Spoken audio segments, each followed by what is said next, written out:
Hi, YouTube. Welcome to the Stratosphere Studio. I'm Bill Whittle. It is the 23rd of June, 2025. Just got a brand new T-shirt, so I'm not wearing my bitchin' '60s bowling shirt tonight. Um, but I hope everybody's doing well. Got some video to show. Yeah, I know it's just crazy. Just took a little break from the uniform. Been a eventful weekend. Uh, and obviously, we get to more of that on Thursday night. I got about 8 minutes of video to show, which is pretty cool. And I was doing this around the other work I've been doing. I had to get the show that I've been editing for Micro. I had to get the latest version of that out the door. One of the things that been doing a lot of AI video. Been doing a lot of AI video for other editors as well who are working on Mike's show, and and one of the things that's amazing about the AI is that since you can essentially just generate whatever footage you want to, speaking as an editor, it's unbelievably helpful because you can just, you always have these problems with transitions. You're looking in for something to fill some space, or you got a beat change, and music change. You just need something there, and a lot of times you just don't have that footage. And now you can just, go get it. You make it. I've got an example in this show where I have to go to. I talk about Grand Central Station, and I've got some really cool, like 40s jazz music, but I didn't have a transition in there. I was talking about radiation, so I basically just basically made an image, and I told it I wanted a campy sci-fi image from 1950s low budget sci-fi film of a long-haired professor wearing a white lab coat with glasses, and a square job crew cut Air Force general looking into a slit window of a reactor, and then the scientist basically tells him to back off. So I just did that, and it was fantastic. I just made it black and white, added some contrast, and put some grain in there, and I just made my own little transitions. So it's fantastic. We already have a super chat from Sloan Wukong. It says, I have a problem, Bill. I've been near Oceanside for 2.5 years and don't want to leave. It's too nice here. Oceanside is one of the most beautiful places I've ever been. I love Orange County. Orange County is like LA County, except it's run by smart people, and it's clean, and it's beautiful. And yeah, it's a it's a good fallback position if the if Charlie gets under the wire. But yeah, it's been quite a busy couple days, obviously with the airstrike, and I wait for the room to warm up or fill up just a little bit. So just a couple of quick observations. We're shooting right angles tomorrow morning. I'm sure the subject will come up. I would I don't know. I have some mixed feelings about it, but you can't argue with the execution, and I think the main thing is, I think it's the biggest immediate thing for me is the vindication of Pete Hegseth, because they said the operational security on this was so tight, nobody knew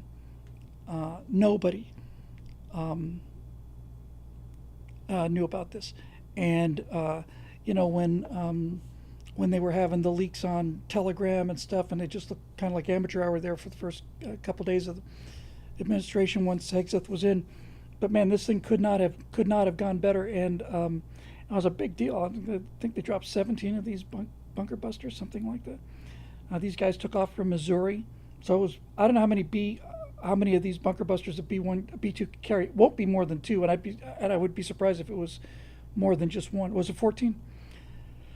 So that's probably a dozen B-2s or more, and I heard they had F-22s and F-35s out in front, and they just never knew. They just never knew they were there until they just went boom. So it took 7 planes. That's impressive. I can't believe the B-2 gets off the ground with one of those things, let alone 2 of them. Missouri. Well, in any event, Missouri took off from Missouri and landed in Missouri, and 18 hours in the air, and I don't know, must have refueled 4 or 5 times, I would think, at least. But that was just, just perfect. And so far, no response from Iran except for a limited strike on a airbase cutter. We shot down 13 out of 14 missiles. I don't think the 14 was heading the way, I think Trump said, and no casualties. So whether Iran is going to unleash their domestic terror cells or whether they've decided against it, hard to say. Quibo says, any new videos to show us? Oh yes, I do. Yes, I do indeed.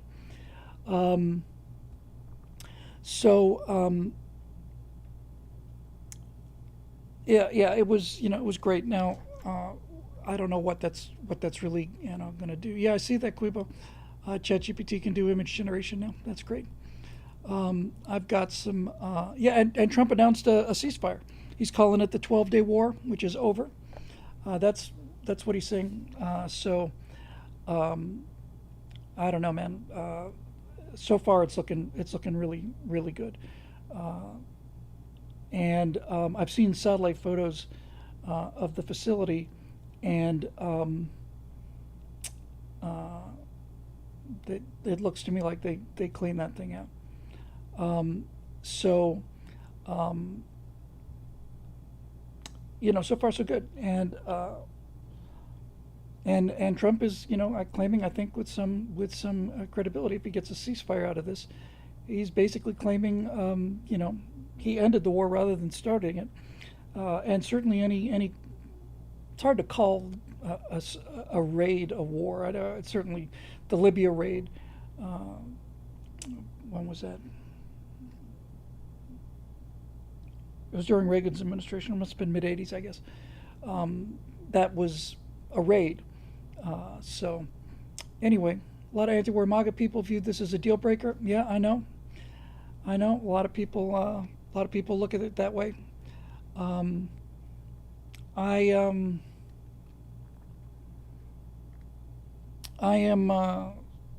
glad their nuclear facilities are out, and I guess we're just going to have to wait and see. But I don't think anybody else knows more about that. Somebody's asking, your busted half-ass swamp. What are your thoughts on Dolores Cannon? I don't know who Dolores Cannon is, so I don't really have any thoughts. As people are pointing out in the comment section, especially at Twitch, it's costing the progressive Democrats a lot of money because they got to keep buying flags. You had the Ukrainian flag, and then you wave the Palestinian flag, and you have to wave the Iranian flag. Plus, you got all the rainbow flags and the trans flags, and and all the rest of it. Hard to say. I just think that when the Iranians said, "Hey, we're about to launch an airstrike on your base in Qatar. We don't want anybody to get hurt," that's not positioning. That doesn't sound like a bulldog raring to go. That sounds more to me like a regime that's just been knocked on its butt and is just saying, okay, stop hitting me.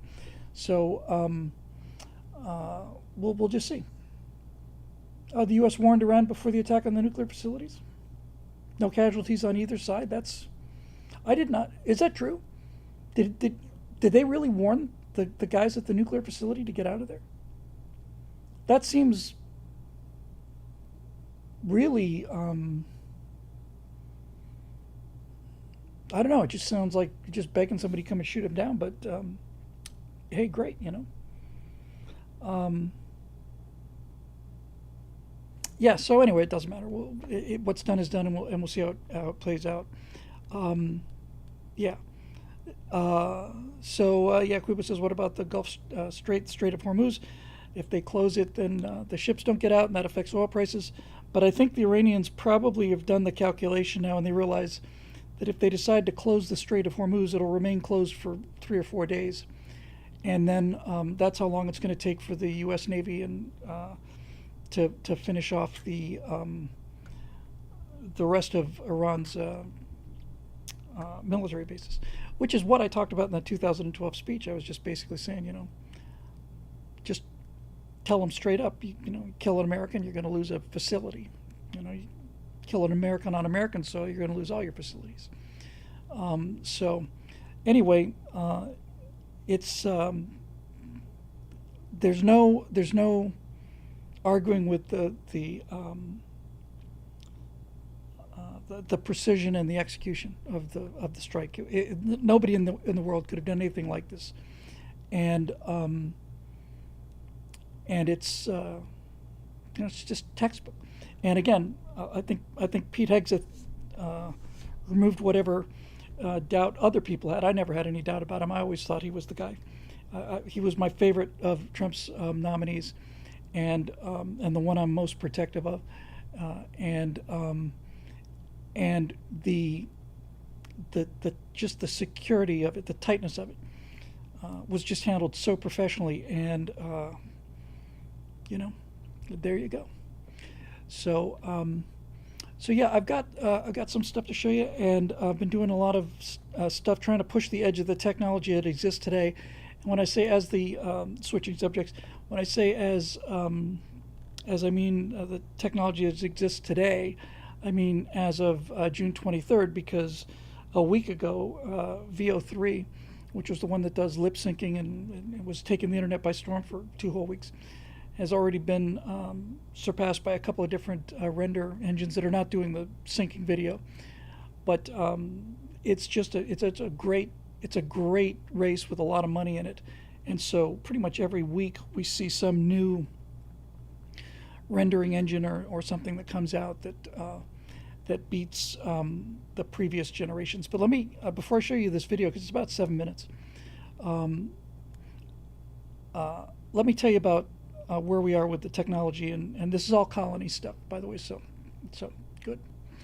So let me tell you where we are right now. The best way to go is to generate a still image and then animate that still image.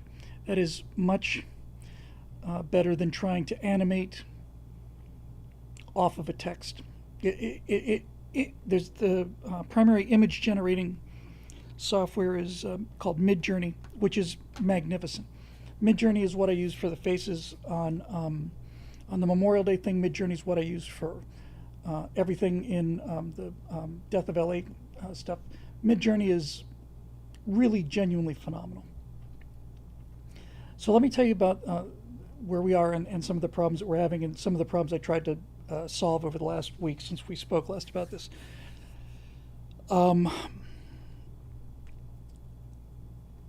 Right now, Midjourney can take a number of different images as influences. You can say take parts of these images, but there's only one image that it can lock in on. When you put it into this particular box, I'll just call it the lock box just for the sake of clarity. You put one image into the lock box, and Midjourney will do everything it can to make that image part of the new generation, and then it'll mix and match depending on how loose of a rope you give it to use. Okay, so the first problem is, since you can only put one reference photo in there, you can't really do two repeatable characters at the same time. So you're going to see a lot of images of our colonists, Jake and Lisa, and they're all Jakes and they're all Lisas. If I tried to do Jake and Lisa at the same time, it wouldn't work, because all Midjourney can do is take a reference photo of Jake and a reference photo of Lisa and lock those in. So let me show you what I've been using here. I've changed my mind about the reference photo of Jake. I didn't like this at first, but the more I looked at it and the more I rendered with it, the better I liked it. So let me just drag this in here on both of them. So this is the reference photo that I'm giving Midjourney when I want an animation of Jake. Hang on a second there, Twitch. Okay, that's not the face I originally picked, but I like it because it's got a lot more character, and it's a it's a real strong face. So it uses that face, but the problem is it's a computer generated face, and when you take that face and you tell Midjourney to use a computer generated face as its reference, what it does is it sees the computer generated aspects of it and amplifies those, and so you end up with this. You end up with stuff that makes where all of the artifacts that are in the AI generated version get amplified, and it just looks, ridiculous. It just looks bad. So, so what? Let me show you the same situation with Lisa here. So the original reference photo of Lisa is that I've been using. Make sure I get this right. Is this one? Hard to believe this is a computer generated image, but it is. So that's my reference photo for Lisa. Hang on there, YouTube. And even though it looks great, it's got a lot of. Come on, you swine. YouTube is this bloody thing. Hang on, I got to do it again on YouTube. It looks great, but believe it or not, those artifacts are in there. So what I had to do, and ChatGPT gave me a great tutorial on this, was I had to, first of all, I had to up-res it, and then I had to dirty it up because it's too perfect. So the improved reference photo, bloody thing, just I don't know what it is about this Streamlabs desktop. So I went in, enlarged it, and I added grain. Hang on, Twitch, I hate having to do this twice. I really genuinely do. But I went in and added grain and blew it up, and took a lot of the artifacts out. So it got me better results, and I'm really happy with this face. But there's still occasions when it looks a little waxy. It still is reading the it's reading the all of the artifacts that are in there, and it's causing problems in the render. So hang on a minute, let me turn that off. Come on, let me turn that off. Turn that off, and I'll turn that off, and I'll turn that off. Yes, okay, good. One more. Okay, so what I'm trying to say is, when Midjourney generates a face, the face looks fantastic. But if it generates a reference, if it's generating a face off of a computer-generated reference face, then it amplifies the computer-generated flaws, and you get really waxy images. I showed you the waxy images of Jake. Here, let me show you one of Lisa to just give you an idea of what I mean by like these artifacts here. Hang on a second. Yeah, like you can see this is pretty. I'll give you the better of the two thing. So, hang on.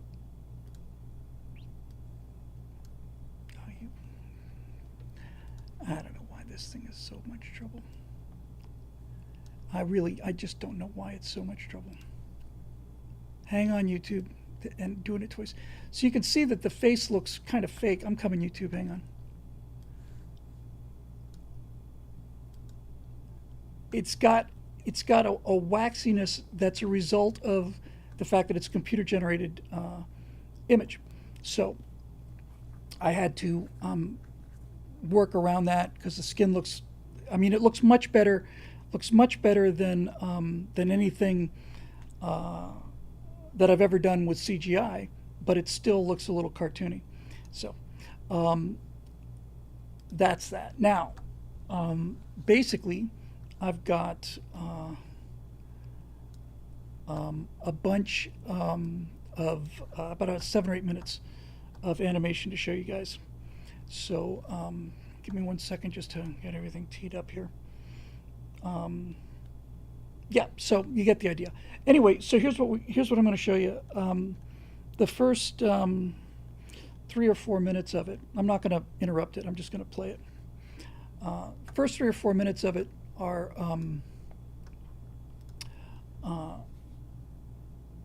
are of the colony, the place they actually live, the place they go to. Been thinking a lot about this. Been thinking a lot about the daughter Claire and how they have to practically kidnap her to get her there and so on. And the technical name of the planet I'm going with, you're going to see a lot of Viking kind of motifs because the it's a cold planet, and I think the Vikings are cool. So they're kind of space Vikings.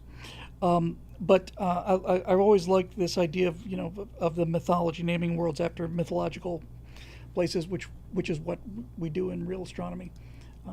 And so the name of this planet is it's kind of an awkward name actually. Where to go? The mythological place is named Gununga Gap, Gununga Gap, and in Norse mythology, Gununga Gap is the area between the land of fire and the land of ice, and the reason that this is important, and one of the things that makes this a really cool planet to put the story on, is Gununga Gap is in an extremely eccentric orbit. So most of the time at the far end that's when the planet moves the slowest, when it's furthest away from the sun. Right at the farthest point from the sun, where it spends most of its time, it's very, very cold. Then it starts to come in towards the sun, it warms up, then it has a very short but very, very hot summer. And in Norse mythology, Gununga Gap is the name of the place between fire and ice. But the realm of fire was Muspelheim, and the realm of ice was Niflheim, and then in between the two is Midgard. So those would be the 4 seasons that they would have. So they would have Niflheim, which would be winter, when the planet is frozen solid, and that is by far the longest part of the year in terms of time. And then they move from winter, which is Niflheim, into Midgard, which is kind of spring and autumn, which lasts for a while. And then they have a real short summer called Muspelheim, which is the land of fire. We'll sort it out. But everybody, as everybody's pointed out already, and I can't remember the name of the damn place anyway. Gununga Gap is the name of the place, but nobody's going to say I live in Gununga Gap. I thought about them referring to it as the Gap, but that's probably a little awkward because those ads are still kind of around. So I went with G Gap as the place where the planet where they end up going. So G Gap is their is the homeworld, and when our family arrives on G Gap, they've already come out of summer, and they've come out of spring, and they're just starting to head into the long winter. So they came at just about the worst possible time, because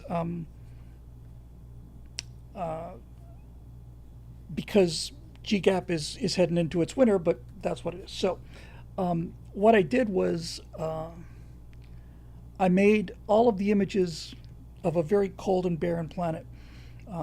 There are a spring and a fall season that are actually pretty nice, and then there's a summer season when it's too hot to go outside and everything melts and the whole planet floods, and and so it's really dynamic and kind of cool. But most of the time it's really cold. So if you're an Warhammer 40K fan, just think of Fenris. Think of the pack. Anyway, I think I'm just going to run it and just be quiet and watch it. I put a little music underneath it just to give it a little kick. So here's what you're going to see. You're going to see about 3 or 4 minutes of just random faces, and this is important because the faces of the colonists really, really matter. Um, they matter a lot. It's a huge part of the storytelling without saying a word, and that's what I was trying to accomplish here. And what you'll notice is that these faces are all hard faces. This is a hard life being on the frontier. They're hard faces, and some of the faces are hopeful, and some of the faces are kind of despairing because it's not easy. It's not an easy life on GCAP. But these are all faces that were just generated in Midjourney and animated. So the first 3 minutes of that is I'm just calling it the faces of GCAP. These are the fellow colonists. This is what the people who look like. This is what their neighbors look like. I'm trying to convey three things here. I'm trying to convey the harshness of the environment, its effect on people, and I'm especially impressed and really almost amazed by the quality of not only the quality of the image, which is photographic, but I'm really amazed at the acting that the animation does, because remember, we're working from stills here, so the expressions and the eyes and the little smiles and the looks away and stuff. The question really is, and I personally think it passes this test.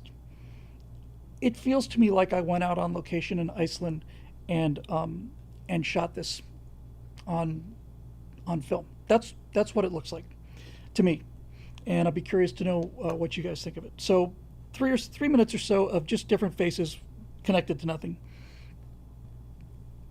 Then, if I recall correctly, there's that reference photo of Lisa. Then there's a bunch of clips of Lisa, and what I'm trying to do with those is, does it look realistic? And most importantly, this is really key because every time AI generates a new image, it's starting from scratch. So the question is, I've got about, I think, 7 or 8 animations of Lisa and about 15 of Jake. And the question is, does it look like the same person? That's really all I can do right now. Is does it look like the same person? Um, and I think it does. So if it looks real, and if it looks like the same person, and if it looks like an actual person in terms of their expressions, then then we've gotten we've gotten everything we can get out of the technology as the technology exists now. Pretty soon, we'll be able to do 2 characters that I can lock down in the same frame, and we've got a long way to go before things like the background stuff, all of the habitats, they're just randomly generated by AI.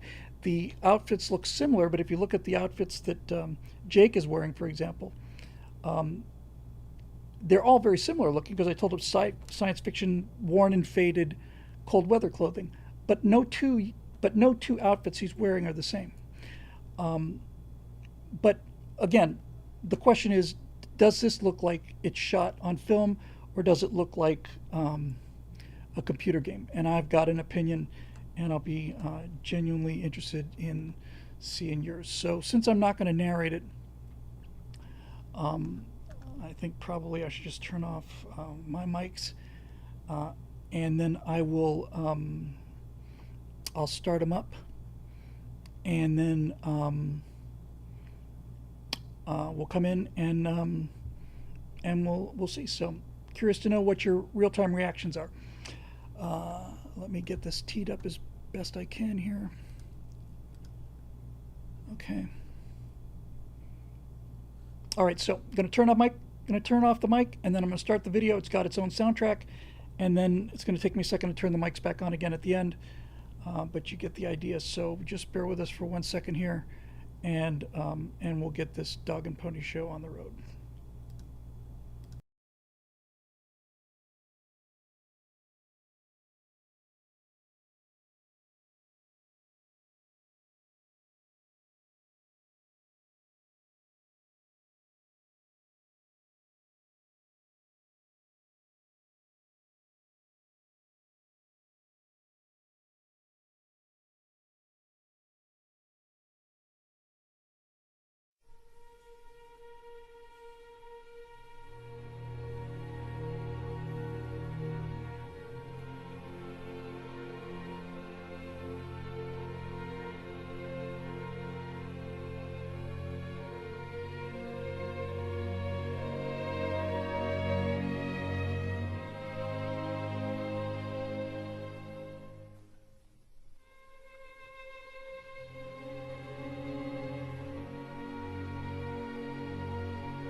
We're back. Back. Got audio? Yeah, we're back. Okay. So that's about where we are right now in terms of what we can do. But I think it's really really impressive, really impressive. The the emotions that I mean, again, every single thing that you saw started out like a still image, and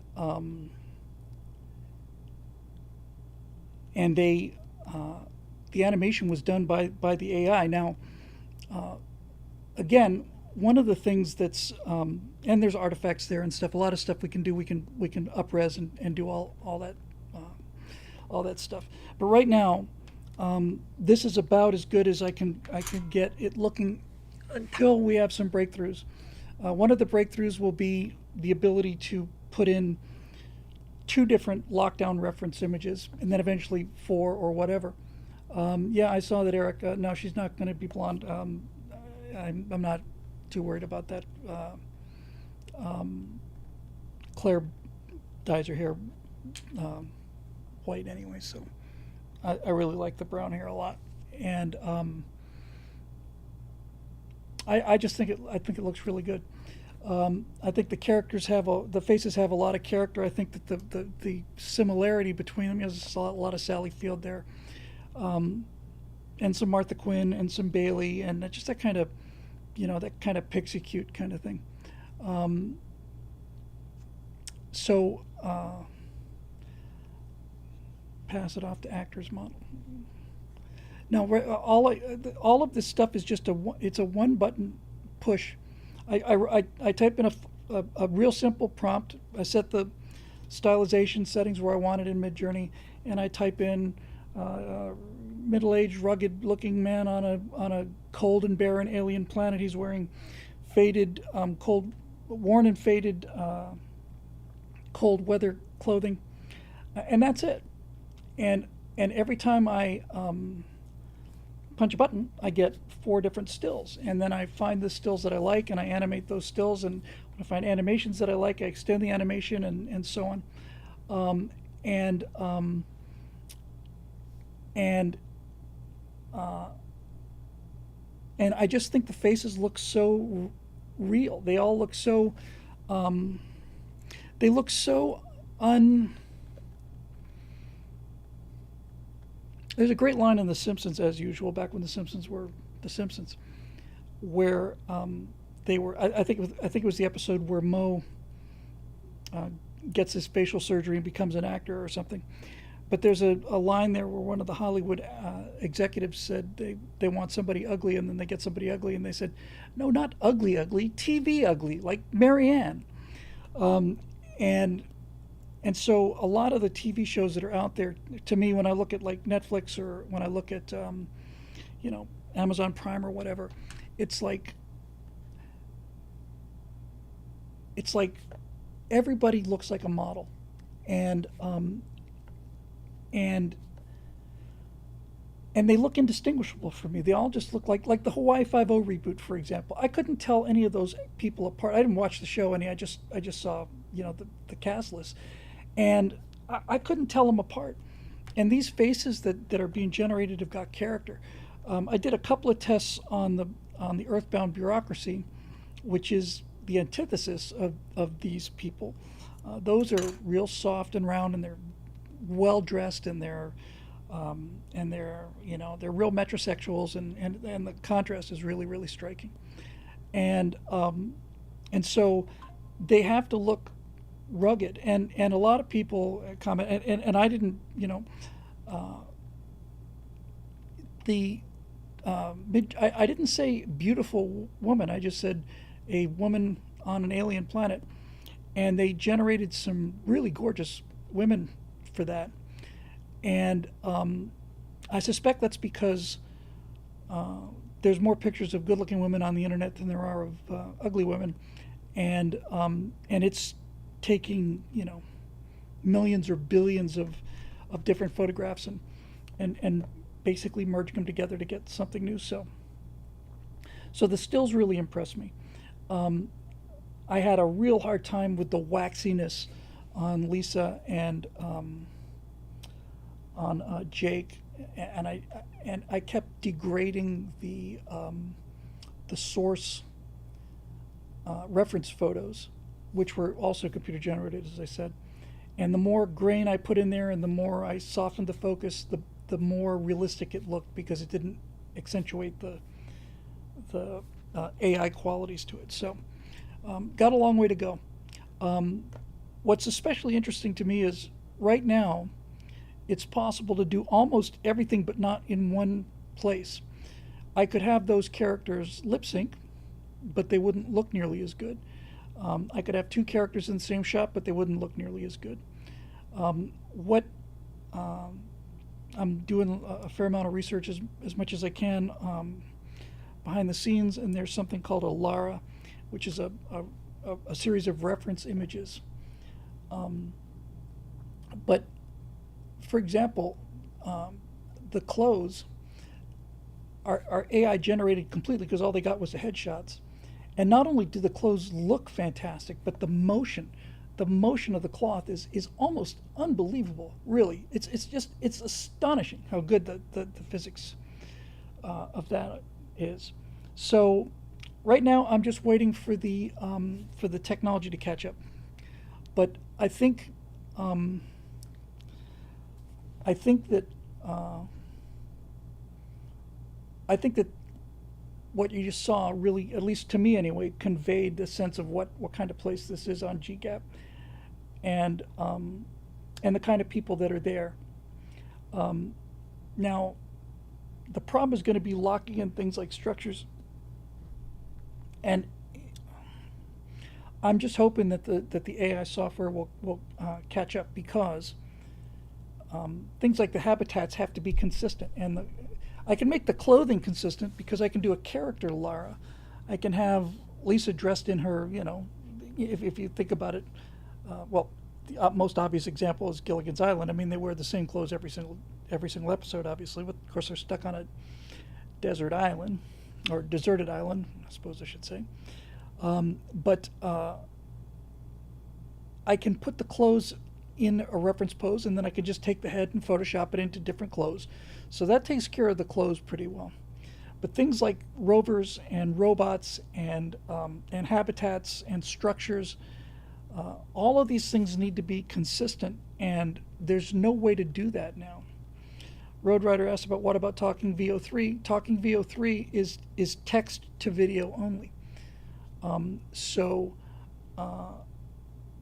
I would have to enter the the the prompt to describe Lisa, the prompt to describe Jake, the prompt to describe the camera motions and the setting and all the rest of it. And even if I did that, it's still going to make a different version every time.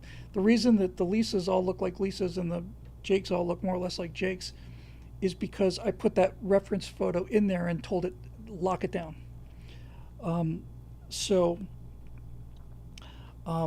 yeah, I get it, Marcia. Hand it off to a modeler, but it can't do more than one of these at once. So I can lock in the habitat, let's say, but then the faces change when I generate it. Or I can lock in the faces and the habitat changes, or I can lock in, you know, whatever. Can they talk someday? Yes, they can talk right now, but right now I could take a still image of one of those characters and put it into a program that'll do lip syncing, like VO3.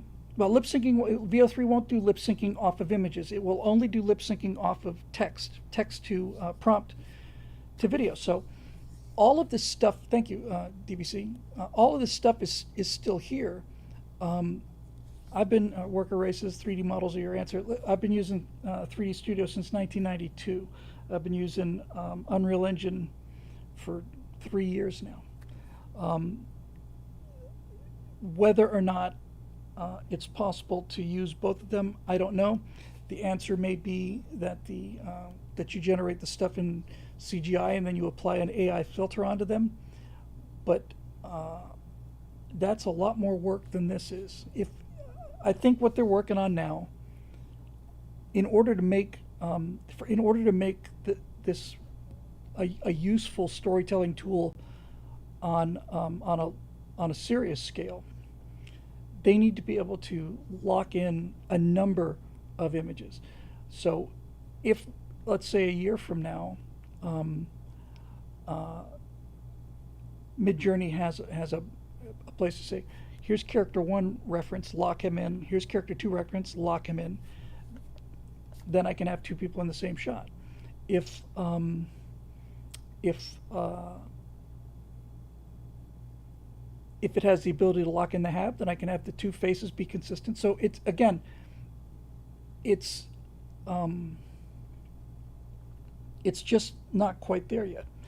Uh, and the lighting is so good and all the rest of it. Now, I can uh, very easily add a prompt that says, render this against a green screen background, and you can posit them in, but then the lighting doesn't really work the way it's supposed to. Um, you can see the reason that the AI looks so good is because it's doing all of this stuff at the same frame. It's generating the lighting, the shadows, all of it, uh, and I think um, given how fast uh, the uh, the technology is moving, every look, there is enormous amount of money that is chasing the feature film dream. Right now, with VO3 and the ability to type in words and stuff, you can do a little 6 second short, and it looks okay. Especially if you're doing something common like a man on the street interview, where you get a generic man and a generic woman, and you don't care what they look like, and they never look the same between two shots. So that's useless to me. Um, the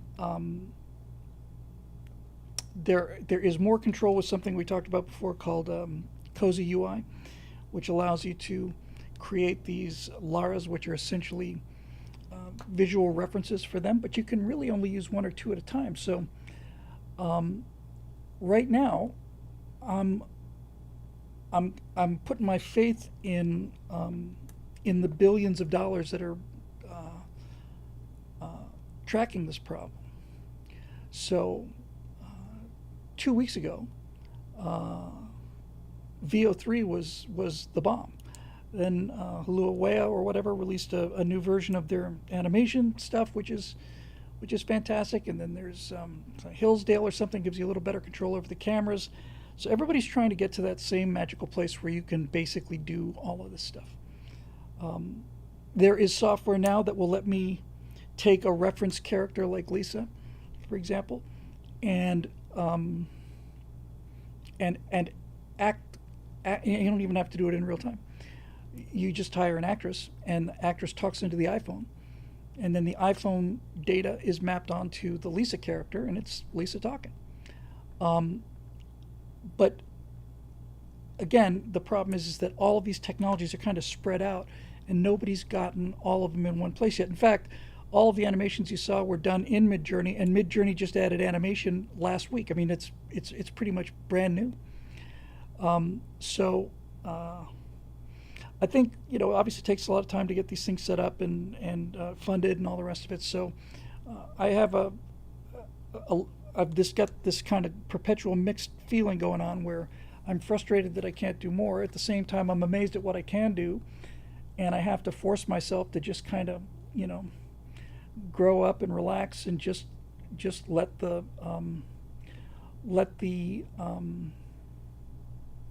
technology catch up, because it is moving fast. That original Will Smith eating spaghetti is only a year and a half, 2 years old, and it's horrific.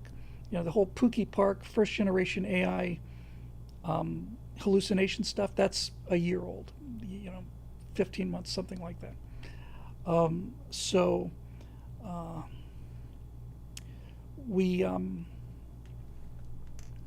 what I tried to do with what I just showed you there um, was to test the limits um, of what we're able to do right now. And what we're able to do right now is make I think a pretty good sizzle reel and a pretty a pretty decent trailer as long as you had voiceover narration, like we did with the How Ellie Dies thing. So anyway, there's a lot of artifacts and stuff, but it gets better every week. So that's that. But hopefully, it gave you some idea of what I had in mind for the look of this place and the people that are going to be living there. Am I disappointed? I'm not. I'm certainly not disappointed. I'm more amazed than I am disappointed. I'm just frustrated, I think is a much better term. I'm frustrated that it's not here yet. What I really want to be able to do is to type in, is to essentially just give it a screenplay. You know, here's the shot, here's the camera motion, close up. She says, he reacts. She, worried. Do you think we'll be okay? Question mark. He nods stoically. We'll be fine. And there it is. So, and we'll get there. The spacecraft is the actual space stuff I'm going to do in Blender, because it looks great. And then if you do it in Blender, then you can color grade it to match the AI. It's all about the faces, man, and the not just the faces, the soft focus on the background that it uses, the expressions on the animation. It's fantastic. And by the way, using traditional CGI to do that first 3 minutes of the faces, I mean, that would be months instead of days. So,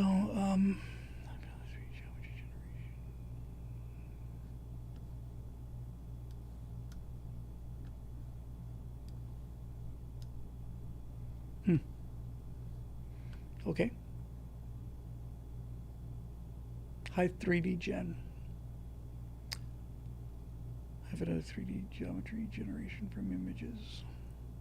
Okay, well, by the way, the first time you saw Jake,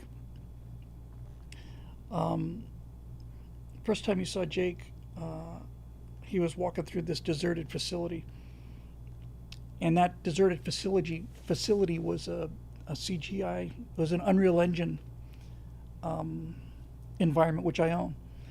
I just took the stills that came with the advertising stills, but the nice thing about this, and I suspect this is the way it's going to end up going, is you use CGI to set the stage. So, in other words, you got these here. This is an Unreal Engine image that I fed into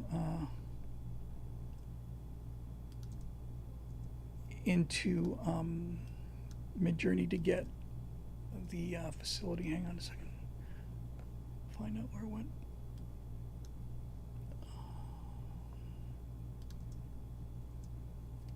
Hang on.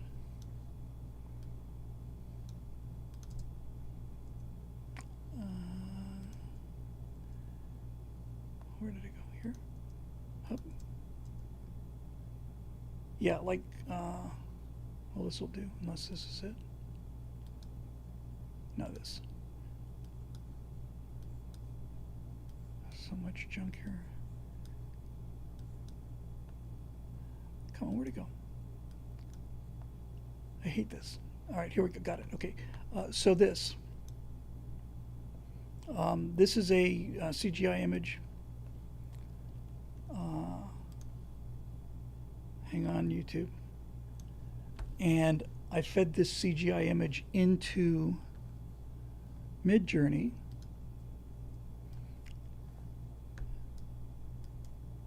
And Midjourney used elements of this to generate the stuff where Jake was walking. So,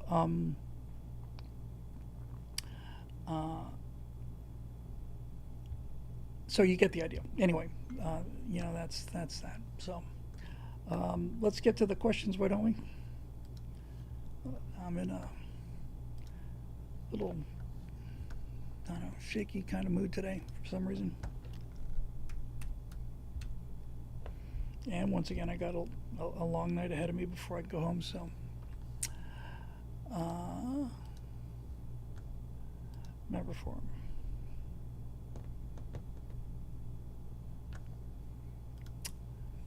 Curated by Eric Blake this time. Thank you, Eric. Appreciate it. So we got an Eric Blake, Janie Waterman, Marusha Dark, Capital G Geek, Guy Balo, Astro Sam, David Newland, Jacob Belchek. Hi, Crumba. All right, we'll do what we can here. All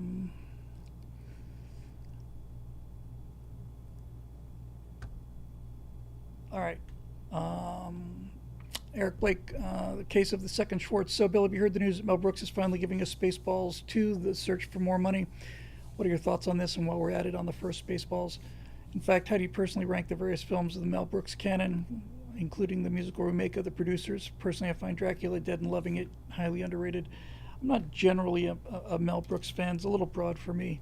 I like Blazing Saddles very much. I liked Young Frankenstein very much. I've seen pretty much all of them. High Anxiety and all the rest. I wasn't a huge fan of Spaceballs. Natasha loves it. I just, it just is a little, I don't know. I just don't find it very, very clever when he does the parodies. I think his, well, at least I didn't think Spaceballs was very funny. So I'm not going to be lining up to see Spaceballs 2. I get the feeling it's going to be,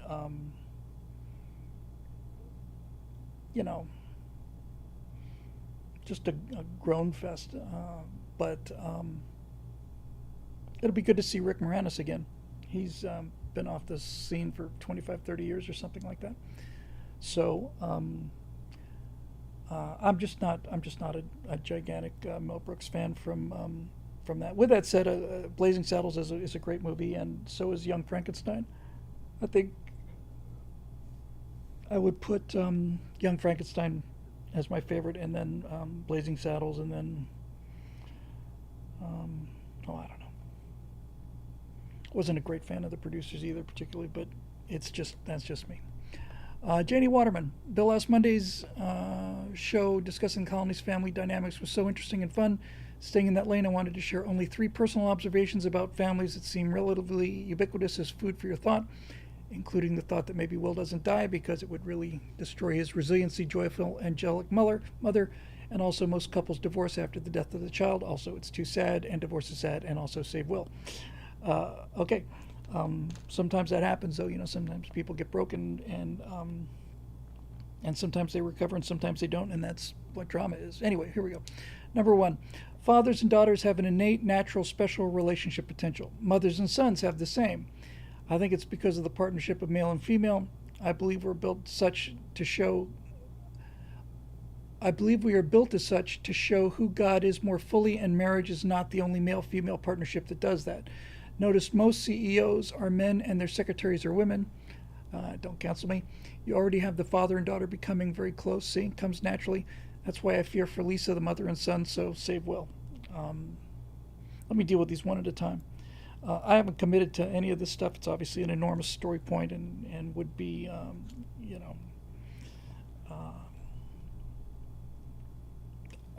again, it would be a big, big thing to do. The fact of the matter is, though, that these tragedies do strike, and they do. Well, they destroy lives. They don't destroy them necessarily forever, but they certainly can in the short term. And I think that the ability to deal with tragedy is something that we don't really see much of. Its consequences. It's like throwing. Close relatives had a major tragedy, and it was like watching a hand grenade go off in that family. And the further you were away from this one individual in the birth order, the less affected you were. But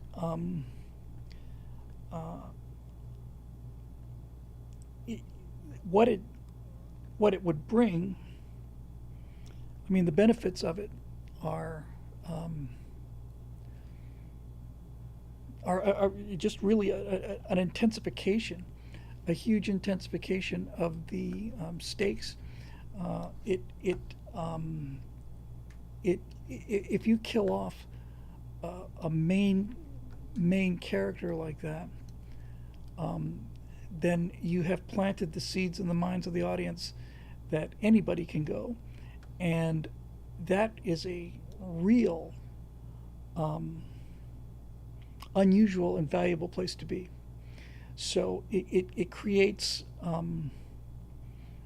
stakes on some level or another. Most people understand that when you're watching a series, um, the main characters have got plot armor. There's you know that they're going to be okay because they're the main characters.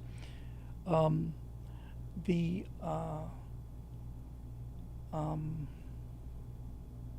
but mainly, I remember having a therapist tell me this. Sad is as much a part of life as happy, and it's as real an emotion, and um, I think we nobody wants to do sad, which is why so much drama is just so undramatic. I mean, take King Lear for example. I mean, that's a it's just obviously it's a tragedy, but that's where the power comes from. He doesn't get his daughter back. He doesn't. Uh, Everything's not okay at the end. Capicionato really nailed it. I think that really nailed it here. Really nailed it. He said, "Make it hurt, but make it count." That's that's it, and that's my criticism um, with like the death of Han Solo, for example, in the Star Wars thing. It hurt, but it didn't count. It was not about anything. I think Kirk's death in Generations could have been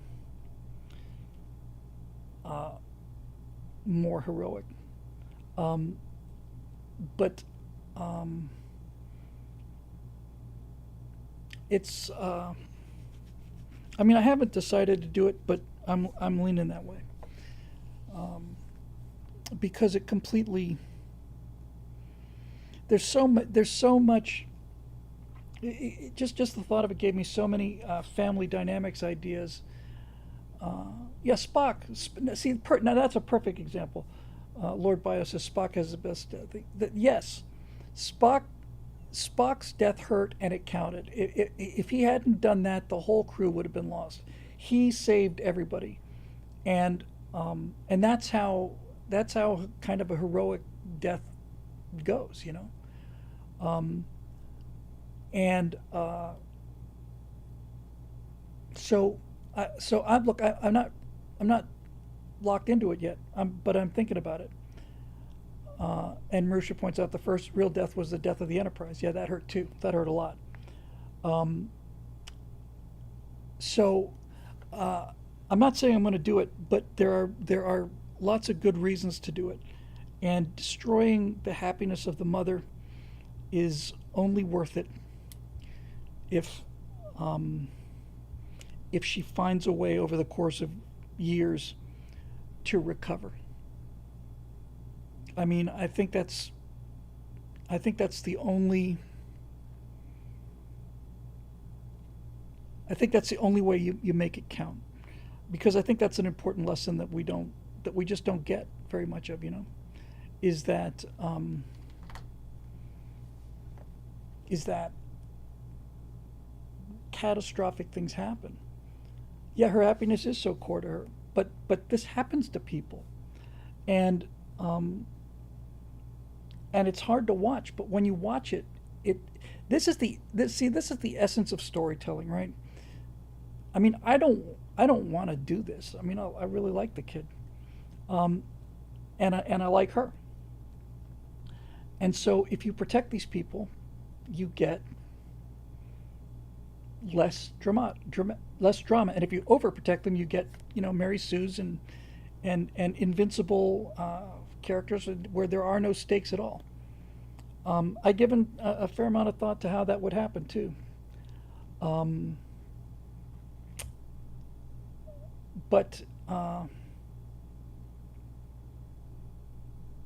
yeah, my first thought was, I was thinking a lot today about the daughter Claire and how they're essentially going to have to kidnap her because she's going to run away. Um, when they say they're going off planet, I'm going to make her a little younger. She's 15, yeah, 15, 16, and they have a discussion where they're just trying to decide which planet to go to if they're going to go, and she says, I don't want any part of it, I'm not going, and she goes and locks herself in the room. So the three of them try to decide which planet they want to go to, and and she's just determined she's not going to go. They basically have to kidnap her, um, and keep her until she's 18, and really, almost like, honestly, like almost practically handcuff her. Um, and the only leverage they have with her is to say, look, on your 18th birthday, you can come back. After you're 18, there's nothing. On your 18th birthday, you're a free person. But until then, you belong to us. And I think that's a real important message for kids to get, that they don't get enough these days. You are our property, basically. And I'm doing this for your own good. I'm not doing this because I want to hurt you. I'm not doing this because uh,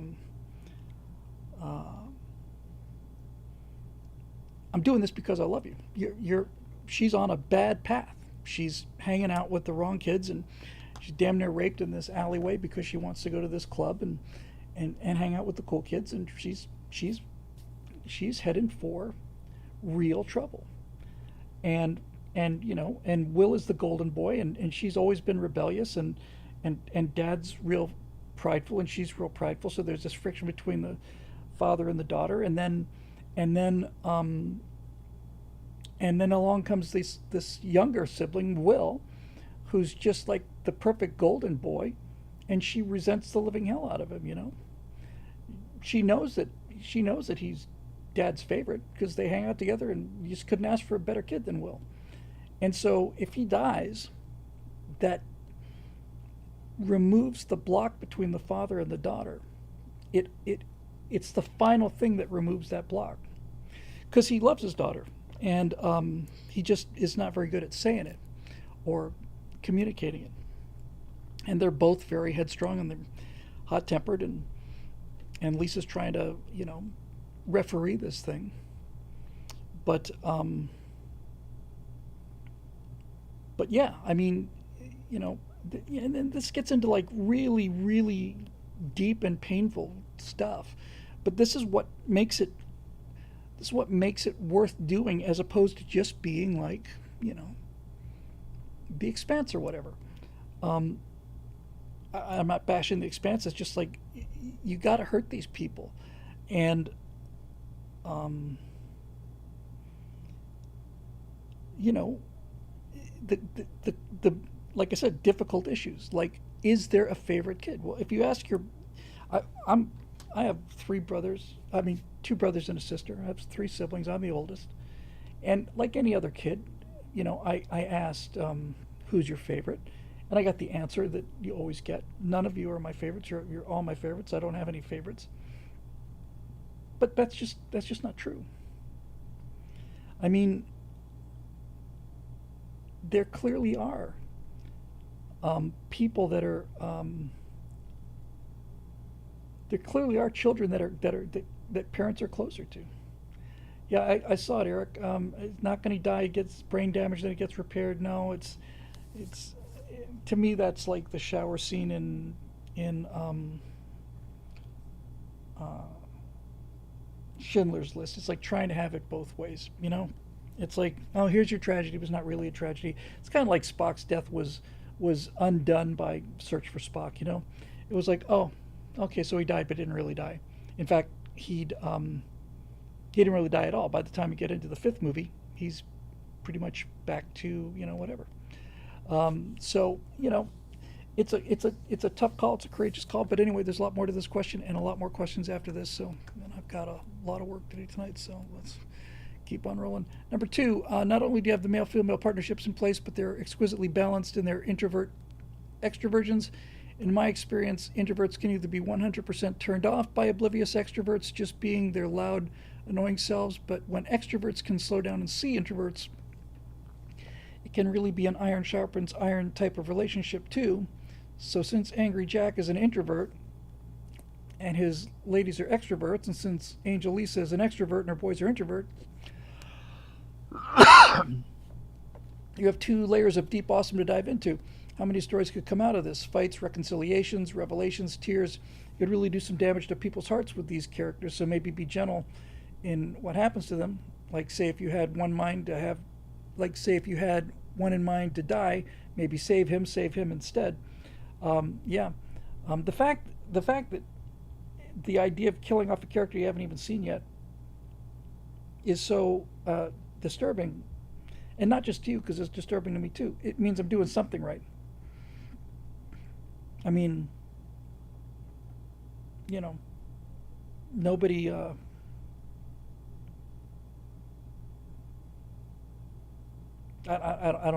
don't think I've ever heard people get this excited about what happens to Judy Robinson or whatever.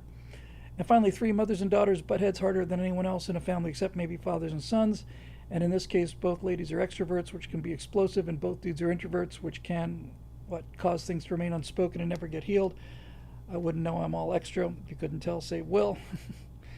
I'm sure by now you've commented on some of the things I've written, and I don't want to take more of your time, so no questions except maybe could this be in book form too? Thank you. Can't wait, Janie. P.S. We can't wait for Spaceballs 2. Casting ideas for Barf's replacement. Thought he might be named Ralph. Um, the intro extra part is interesting. I think I don't know if I mean I'm maybe I'm not been clear. Maybe I haven't really felt like I've thought it through. I kind of feel like Will is more of an extrovert than she is. She's she's a very Claire is a very internal character. She's very very internal, real. She's gonna she's gonna transform into something amazing. And then there's the idea of having another child, and then what if that child's a disappointment? What you lose a pet, and you get another pet, and you kind of hope that the pet will be like the previous pet, and sometimes they're great, and sometimes they're not as good, and just not as affectionate, and you're like, what do you do? It's it's life, and life is messy. So I don't know. We'll see. I just wish I had. I just wish I had so much more time. Um, I mean, that's a possibility, Janie. Um,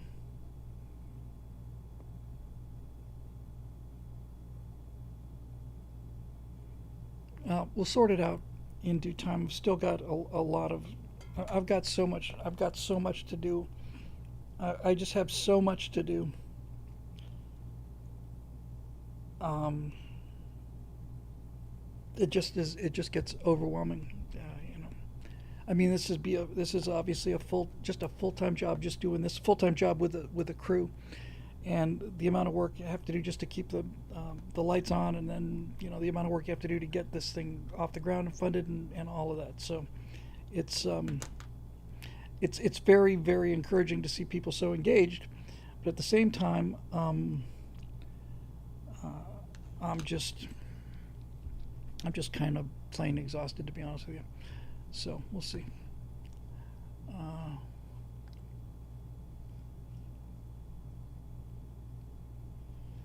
okay.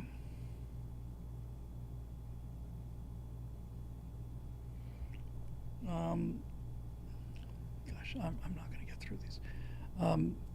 Marusha, Topic: I don't make the rules. Bill, not sure if you're familiar with the now ancient concept known as the rules of the internet. For anyone not aware, it's a collection of aphorisms that originated on 4chan and have since permeated all parts of internet culture. The rules, in the same way things like Murphy's Law, Clark's Three Laws, or Occam's Razors are, meaning they're generally metaphorically true observations, even if not always literally true. Perhaps the most famous and enduring of these is Rule 34, along with its slightly lesser known corollary, Rule 35. Rule 34, if it exists, there's porn of it, no exceptions. Rule 35, if no porn is found of it, it will be made. Yeah. That started with slash fiction back in the days of the zines, the Star Trek zines and stuff. Some creators view this modification of their IP as a cultural badge of honor and a sign that they finally reached critical mass, while others abhor the mere thought of it. Either way, I think it's something all creators should at least be aware of as all but an inevitability. My question for you is this: how do you generally feel about the fact that war and sex, i.e. prostitution, are not only the oldest and most enduring human professions, but the ones that seem to drive upward of 90% of human innovation? It reminded me of aphorisms like sex sells or the internet is for porn. Even in less crude terms, you have lines like the one in Dead Poet Society about how poetry was invented not to enrich the human spirit but to woo women, or in A Beautiful Mind, how the mathematical field of game theory was devised not to advance human understanding but just get laid. Just as greed and envy can't be completely purged from the human heart, it seems that lust and wrath can't be either. Well, that aspect of it, I completely agree.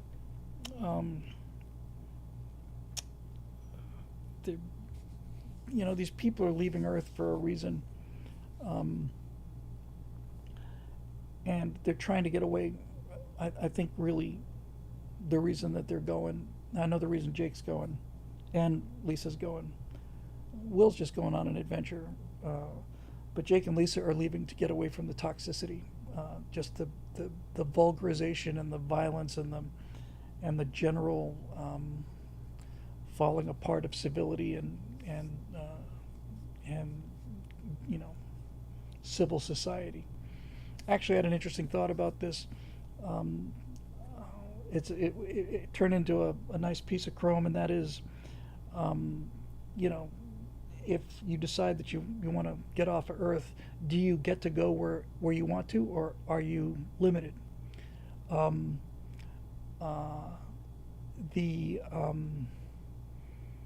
It occurred to me that there might be some sort of screening system or quota system that had an effect on where you could go, because you'd have at least 10 choices and probably closer to 100 choices in terms of places where you could actually go, because space is huge. Just the solar system is huge. I mean, maybe there's a colony on Enceladus where they're just looking for people, not so far from home. And the thought that occurred to me was that this planet, GGAP, is relatively hard to get into because it has a breathable atmosphere. Although it's not breathable for long.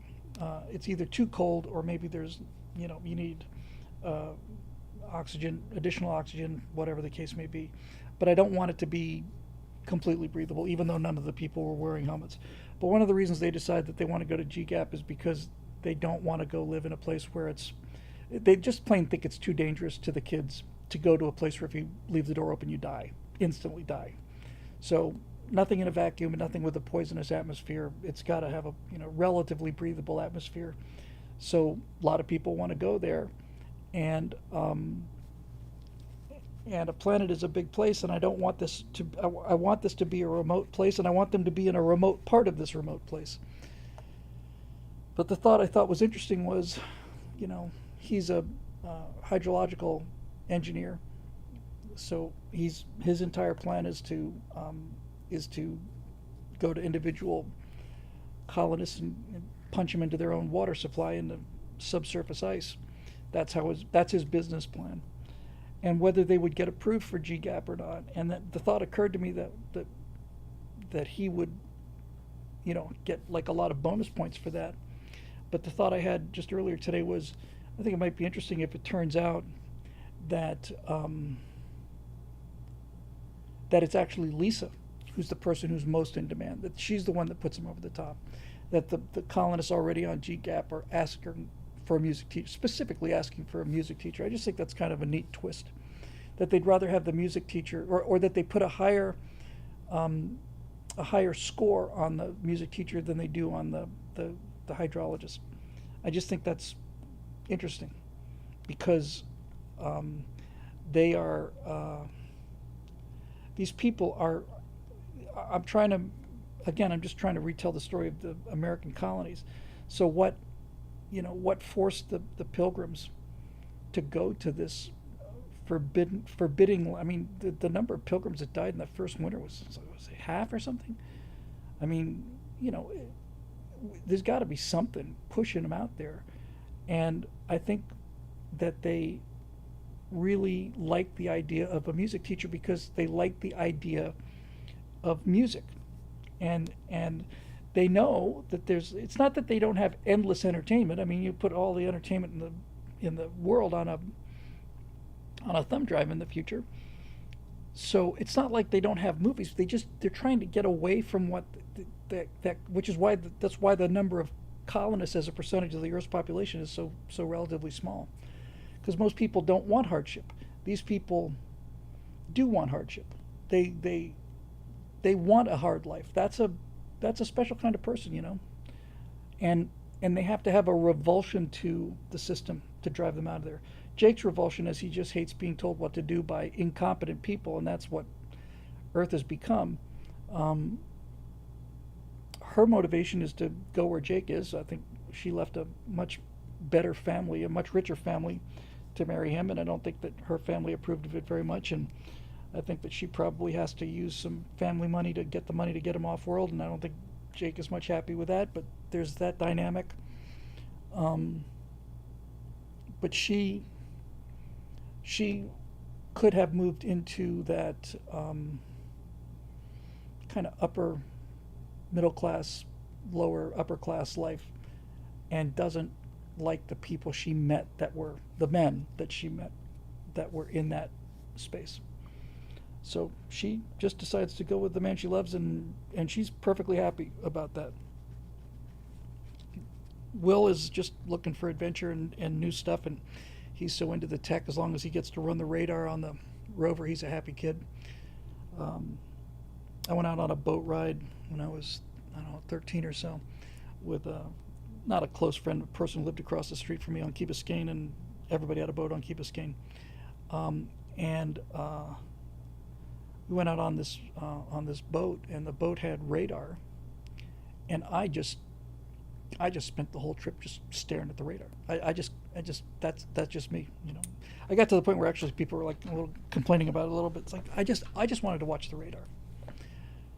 I just couldn't get over it. And I spent the whole time just checking it out, watching the coastline go by. I thought it was really, really cool. So there's that. Anyway, back to the question. Um, the fan reaction to this. Well, as far as Rule 34 goes, uh, it is a kind of compliment, you know. Um, Especially when you saw some of those colonists. I mean, those. I don't know. I just when I saw the faces that were coming back, I thought, well, I think I'd probably go. Um,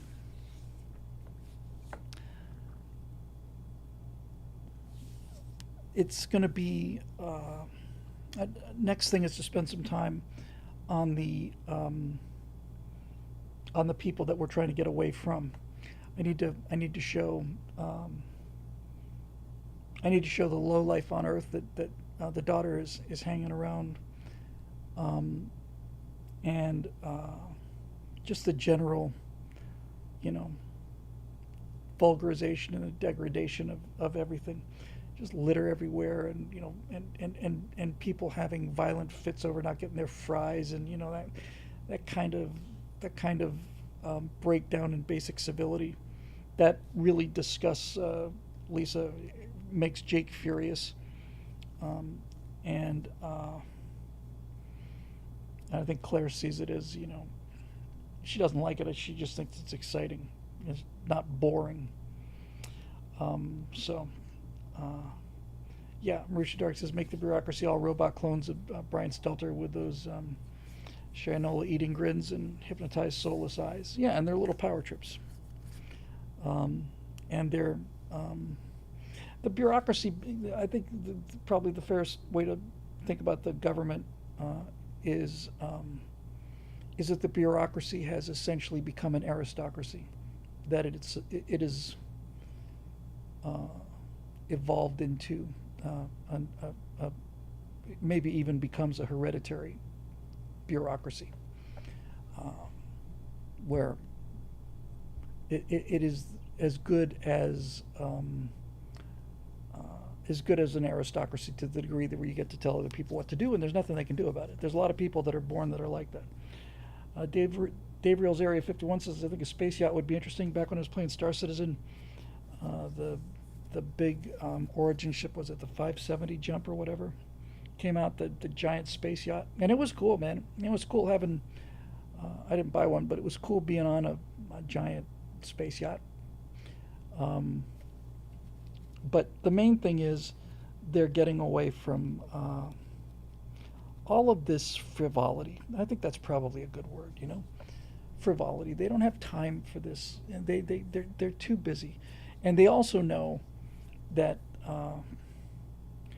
that the kind of like they also know that the purple hair nose rings are not coming here. It's not like they have to defend themselves and close the borders to the purple hair nose rings.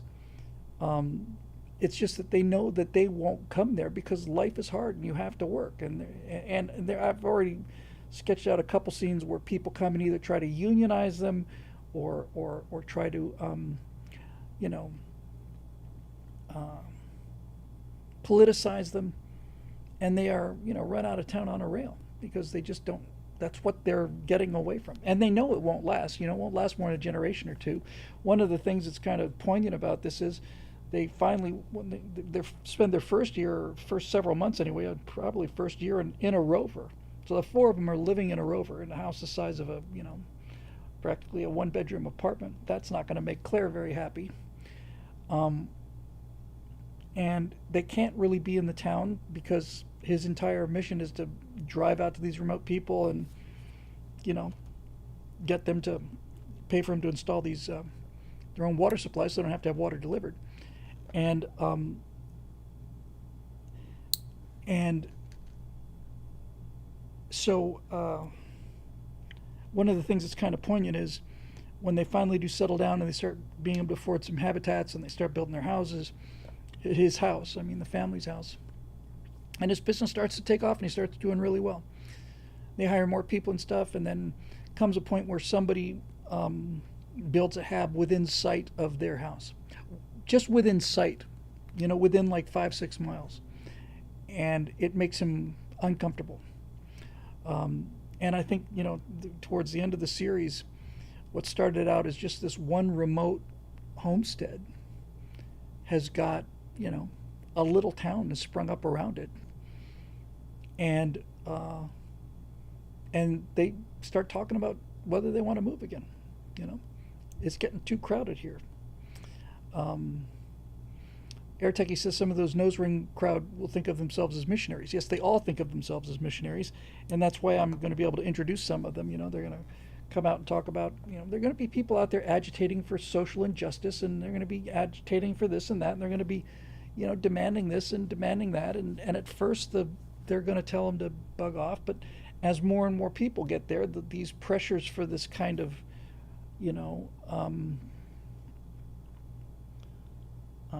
collectivization get higher. So the where they actually locate is actually a real problem for me. It's not a problem; it's just a challenge because they have to be close enough to like a town so that Lisa can have her concerts. But they're definitely they're out there. They're 20-30 miles at least out there. Ace Effendi says once they get a homeowners association, Jake is out of there. Once somebody starts talking about a homeowners association, Jake's going to burn their habitat down. Jake and a bunch of other people. Terrible accident, unexplainable, but that's the frontier. Um, so hopefully that's it. But just to wrap up your question about the internet and the porn and stuff, uh, it's beyond my control. I kind of um, I kind of uh, do see it as sort of a compliment. Um, it just means that people are engaged, but the main purpose of the colony is basically what I'm trying to do is show people that that family life and married life is really the kind of the best you can get on this life of ours. It's not perfect, but it's better. I saw something I thought that was really good. I forget the rest of it. The only line I remember um, is marriage is hard, divorce is hard. Choose your heart. Um, and I thought that yeah, that's really really good. Um, really good. It's just I don't know. There's a certain grittiness to the colonies and a certain harshness to it, and that's the entire purpose of this. And there are four other storylines. We've been talking about the homesteading storyline exclusively because to me it's the one that resonates the most. Um, but it's supposed to be hard, and it's a rare person who has the understanding to make themselves uncomfortable in order to be happy. That's, I think, probably the big disease of the age is that people confuse comfort with happiness. And not only do I find them to be different, I think many times they're almost antithetical. You know, we're all about comfort, and we're getting unhappier every year as a country. Um, so we'll see. I think AI is a good example of this. I think, like I said, I think AI is going to make smart people smarter and stupid people stupider, and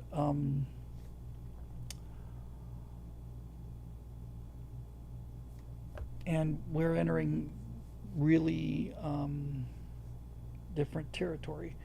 But yeah, a boy and his robot. Uh, yeah, I'm with you, Ace Fendi. Same for me. Um, it's generally harder on women because they're more social than men. They're a lot less solitary, and it's harder on them. And these and again, so much of this is trying to reproduce what actually happened on the frontier.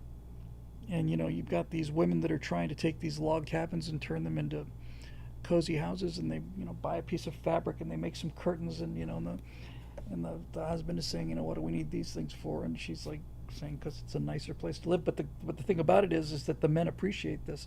One of the things I liked about the Frank Luke story was he was working as a miner, and he went into the business of being a dancing instructor because the miners were so desperate to find wives that they figured anything that could give them an advantage would help. So, they're usually on the frontier. The men are going to outnumber the women significantly, and if a woman wants to,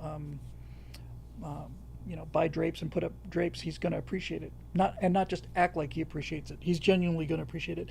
That's one thing, by the way. I defy you to name a science fiction movie in the recent. In fact, I can't think of any. I can't think of any at any time. Um, how many times have you seen a science fiction movie where the household has art on the walls? There's no art in 2001. There's no art in Alien. Nobody's got. I mean, I think I remember a couple of posters, like a couple of magazines ripped out and taped to the wall in Alien, but there's no art there. There's no effort to personalize the place. It's um, I guess maybe the closest I've seen to it might be Blade Runner, but um, yeah. Joseph Belinsky says men build a house, women cozy it up, women turn it into a home. That's basically it. Yeah, and Mud's women on Star Trek. I mean, that was it was a kind of a, I mean, Mud is kind of a Falstaff kind of a character, but still,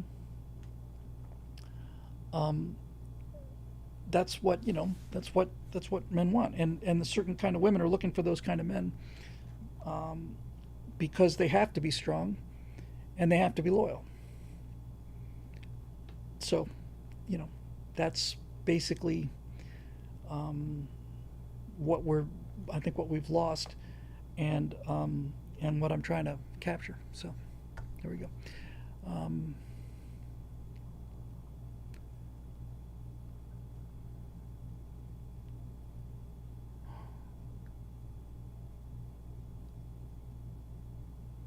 Okay, capital G Geek, greetings from the swamps of Northern Virginia. For the colonies, have you considered creating it as a comic book?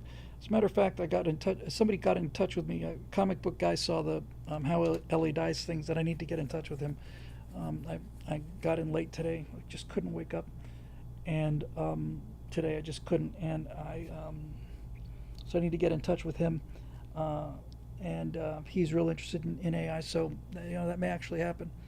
Um, so that's somebody I need to contact tomorrow morning, and I'd like to get in here early. So yes, so that's a real possibility. I've seen his work and it looks really good.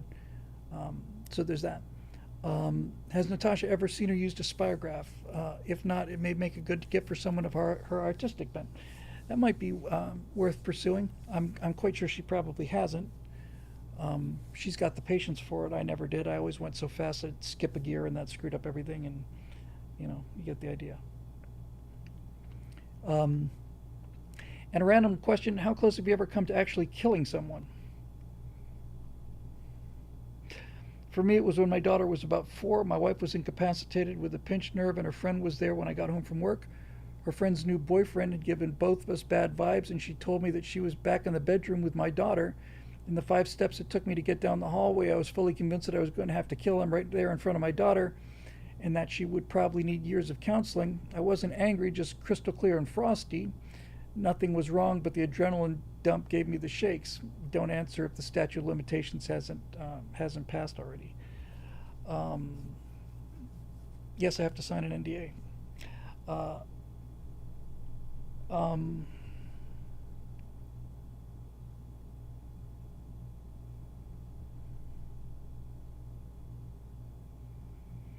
I don't. I don't believe I've ever gotten close to killing anybody. Um,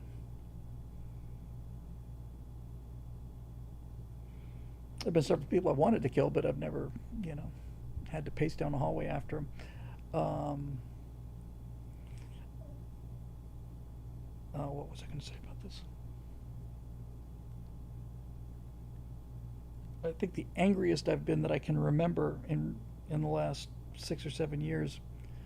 Strange thing. I was just in a bad mood to begin with, but Natasha and I were watching Vikings. We really got into Vikings, and this was several years ago. We're coming off the Iraq War and Afghanistan and all of that stuff with Islam, and there's this scene where Floki, who enthusiastically butchers Christians at every opportunity, they go to the Middle East or something, and they go into a mosque. The Vikings go into this mosque, and and uh,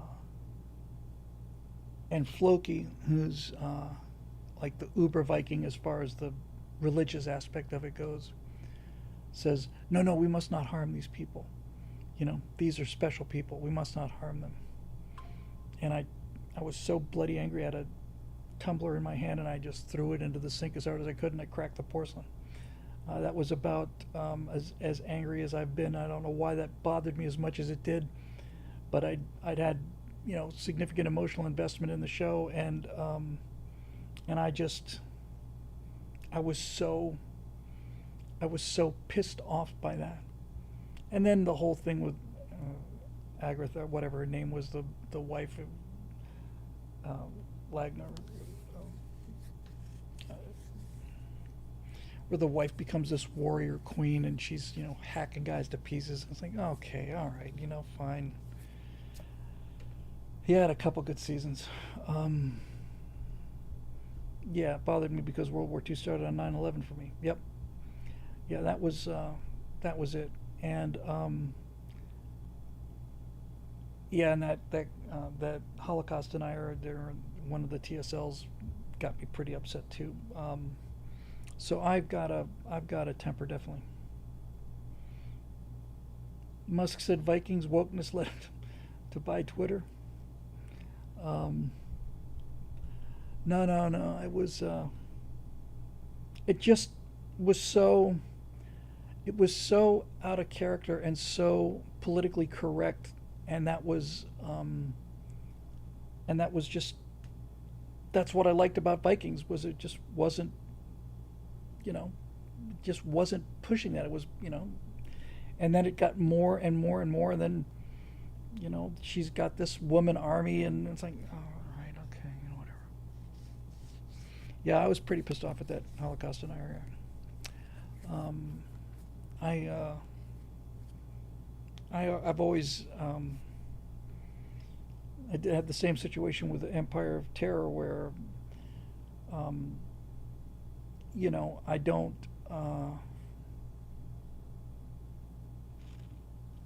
I don't, when you say they killed, when the communists killed a couple million people, I don't just, I don't just look at that and go, oh, a couple million people. It's like I visualize the victims, and somebody has to remember them and speak for them, and I felt that on Empire of Terror as well, that had an obligation um, to to those people. Somebody had to somebody had to speak for them. They just disappeared. They didn't have pictures, you know. Guy Balo. Greetings, Bill. Oh, hey, Guy. And thank you, Guy, very much. Um, Greetings, Bill. As I watched the news this weekend and was pleased to see our tax dollars being put to good use, it occurred to me that there's a weak link in the stealth bomber. The aero refueling shows up on radar like a big red flag. I know that it takes place over friendly airspace, but if someone knows what they're looking for, it could blow the cover of the mission. Would it therefore be feasible or possible to build a stealth tanker? Yes, I think a stealth tanker is a real priority. It's a problem in all kinds of operational theaters. Um, the tankers are the weak link of the striking arm. You can have stealth fighters, but if you but they've got to refuel, and DC-10s and 707s are not stealthy airplanes. So uh, I I would not be surprised if a stealth tanker were um, eventually revealed, and I'm somewhat curious to know how much fuel a B2 could carry, uh, because it is a problem. So there you go. But yeah, I think a stealth tanker is something that I mean, a lot of people realize this is a real limitation, a real problem. So we'll see. Astrosea has a question. Hey, Bill, howdy, Bill. Since you're a big fan of DCS, is the Arma franchise something you're interested in, or is it not your fort? Notice I didn't say forte. It's actually fort. I had a discussion with this about Mike Walsh, who knows these things. Uh, uh, if you say it's not your fort, people think, oh, you absolute idiot, it's your forte. Actually, no, it's your fort. It comes from the French for wall, I think, or strong, and forte is musical notation. Just so you know, it's like champing at the bit, or your old stamping grounds, which are often perverted into chomping at the bit, and your old stomping grounds. Anyway, yeah, I played Arma a couple times. I loved it. I thought it was great. Uh, I thought it was really fun, and really intense, and I just haven't really had the time for it. Um, I I've only played it twice, and and uh, and it was intense, man. You know, it was really it was pretty hairy. And Arma's getting more and more sophisticated and getting, you know, cooler and cooler. And I played a lot of Counter Strike and what was it, Black Hawk Down. Played a lot of Black Hawk Down. So there was a period there where I was playing first person shooters quite a lot. And what was it? What was it before Counter Strike? It was oh, come on, it's a Quake, Red versus Blue, you know, that kind of stuff. And I remember there was a game that was a player versus player game where they had all these different skins, and they had guys who were you could get a reservoir dog skins, you know, the guys in the black suits with the white shirts and the black ties. That was pretty cool. So I do like the first person shooters. I just haven't played one in a long time.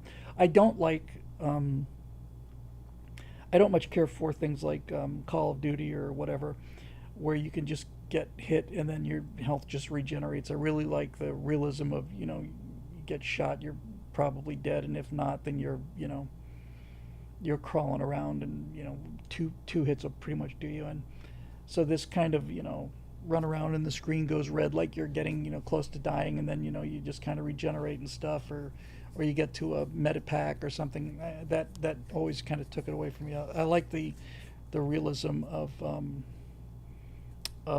you know, Counter Strike and Arma and stuff, where, you know, you get shot. It's like, okay, um, respawn. And by the way, if you've ever played those games, first person shooters, if you, it's very rare to find this, but if you ever play it with no respawn, it's a whole nother game, man. If you play it where you get killed, you're out until the round ends, so you have to either sit there for 20 minutes and watch people, or you just go away. But you don't see that too often. But when you do see it, it's like people play very differently when it's you get hit, you're out of the game. So there's that. David Newland, I think this is more important than the studio than the lounge. The last time I bug you about this, about a year and a half ago, I sent you a transcription of the sinking of the Cape San Juan. In case you're unaware, the Cape San Juan, SS Cape San Juan was a troop transport ship carrying more than 1,400 soldiers from San Francisco to Australia. In 1943, when it was hit by a Japanese torpedo, the approximately 1,200 soldiers dropped into the water. 130 were killed in the initial explosion. 695 were killed by sharks before they were rescued. It's probably about 100 more than died from sharks in the USS Indianapolis. My father was on the USS Cape San Juan, and what I sent you was his first-hand account of the voyage and sinking. My father was a radio operator in the Pacific during the war, which means he was dropped into places with or before the Marines in order to set up communications. Long before any infantry landed, he received 3 Purple Hearts during his service, but he was educated as a history teacher and was a pretty good writer, too. Since I know how interested you are in the Pacific War, I thought you'd enjoy a first-hand account of this pretty tragic event. My dad wrote it from his hospital bed not long after being rescued. In case anyone is interested in reading the file, I've attached it. Also, here are a couple of links to some news articles about the Cape San Juan that have been published, if anyone is curious. Oh, man.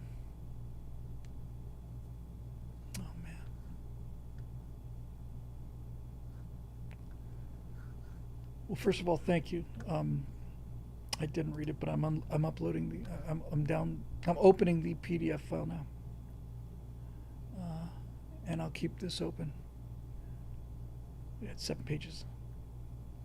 Yes, I can read this. I can maybe read this tonight, but I'll hopefully read it by tomorrow. Thank you for reminding me. Perilous rescue of the USS Cape San Juan.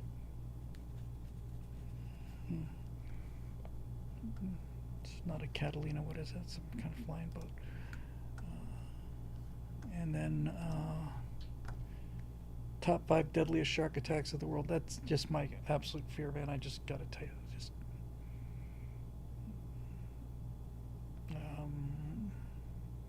It says USS Indianapolis.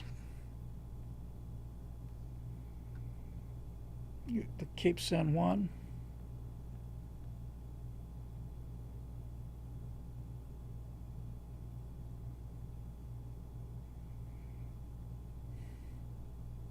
"695 people killed by sharks." Jesus. New Jersey, 1916. Oh, 4 people killed off the Jersey Shore. I remember that story. Um, 5 people killed by tiger sharks in Hawaii. And then 90 European tourists on a Japanese submarine deck.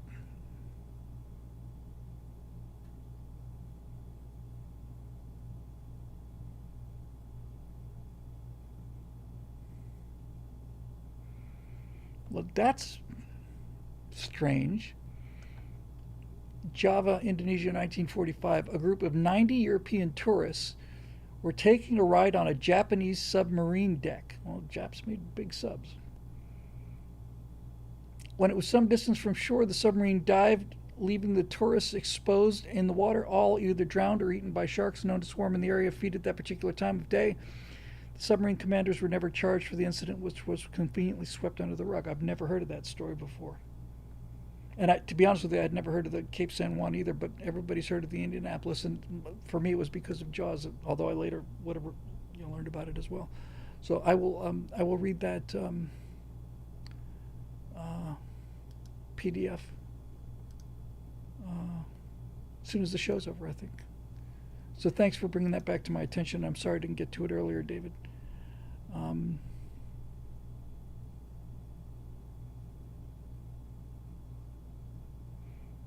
Okay, that's the last one. Jacob Belchek, second attempt. Hail Bill. Hail Jacob. Thank you for taking my voluminous question on AI a couple of weeks back. I didn't want to discourage you from pursuing it, but I did want to make sure that you had as complete of a data set as possible to guide your decision-making process.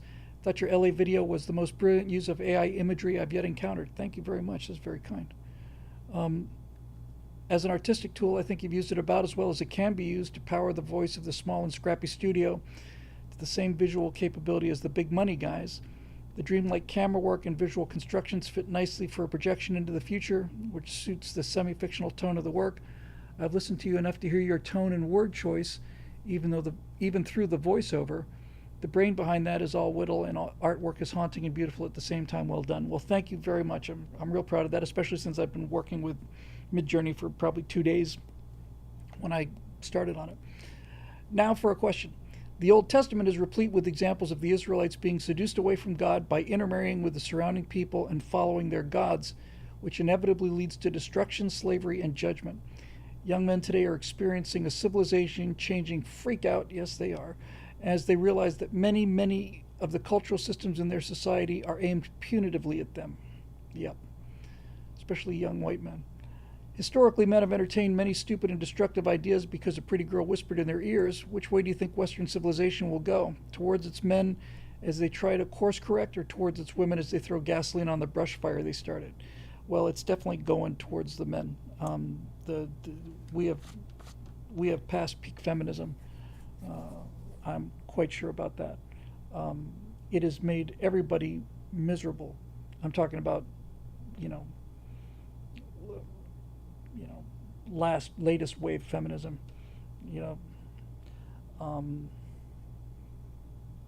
This man hatred is, and this business of literally listening to these airheaded bimbos sitting around discussing what are men good for, and while they sit there, first of all they all look like they're 24 sardines stuffed into a 20 sardine can, and they're just dumber than a box of rocks, and men hear this, and they this is the whole MGTOW movement, the whole men going their own way movement. So men are checking out, and the women are talking about this male loneliness epidemic, which doesn't really exist. It makes them feel better because it makes them feel like they're winning, that men are hurting worse than they are.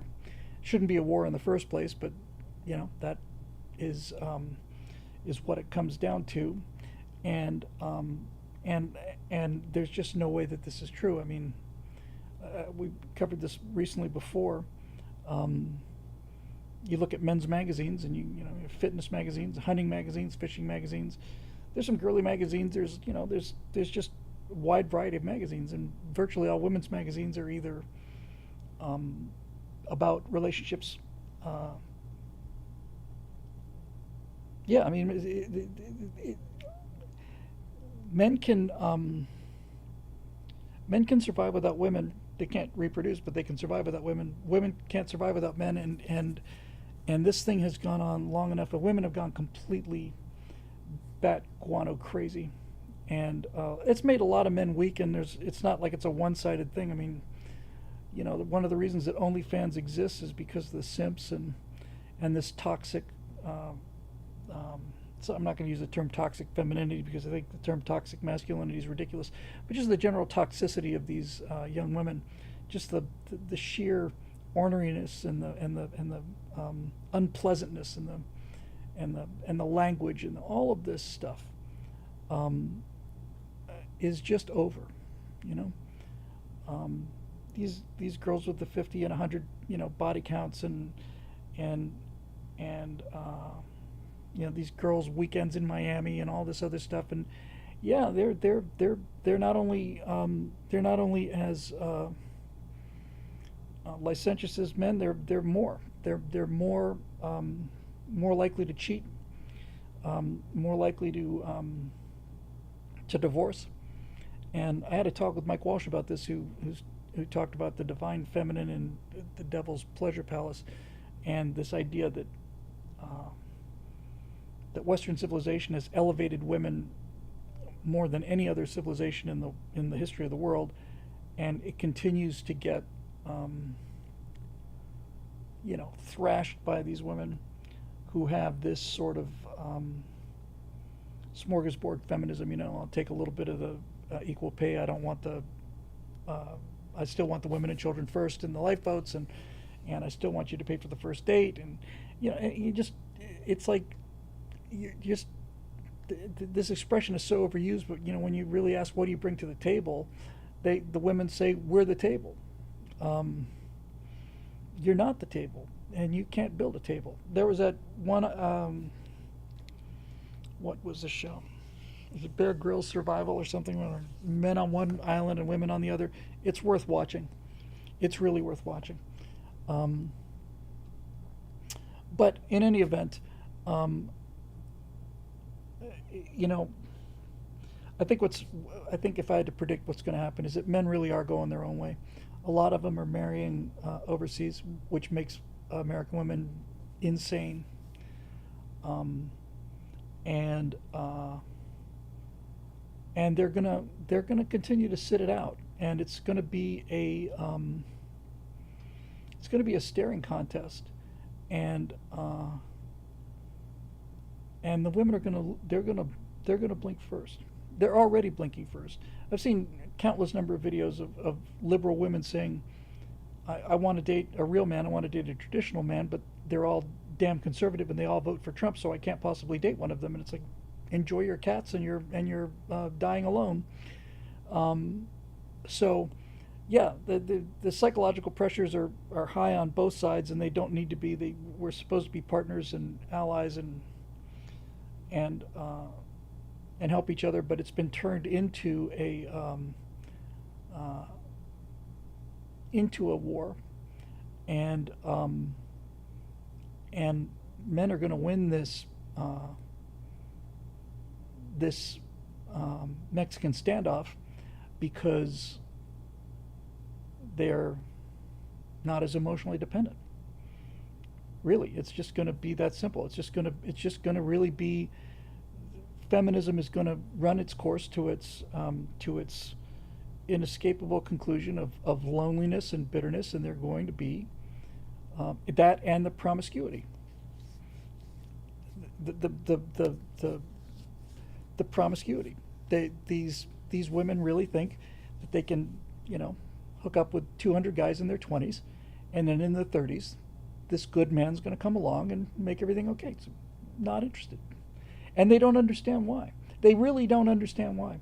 And I see a lot of stuff where women are saying, you know, um, like for example, you find cases where there's couples together and they have two kids, and then after 7 years, the father gets a paternity test and finds out the kids aren't his, and and the women basically say it shouldn't make any difference.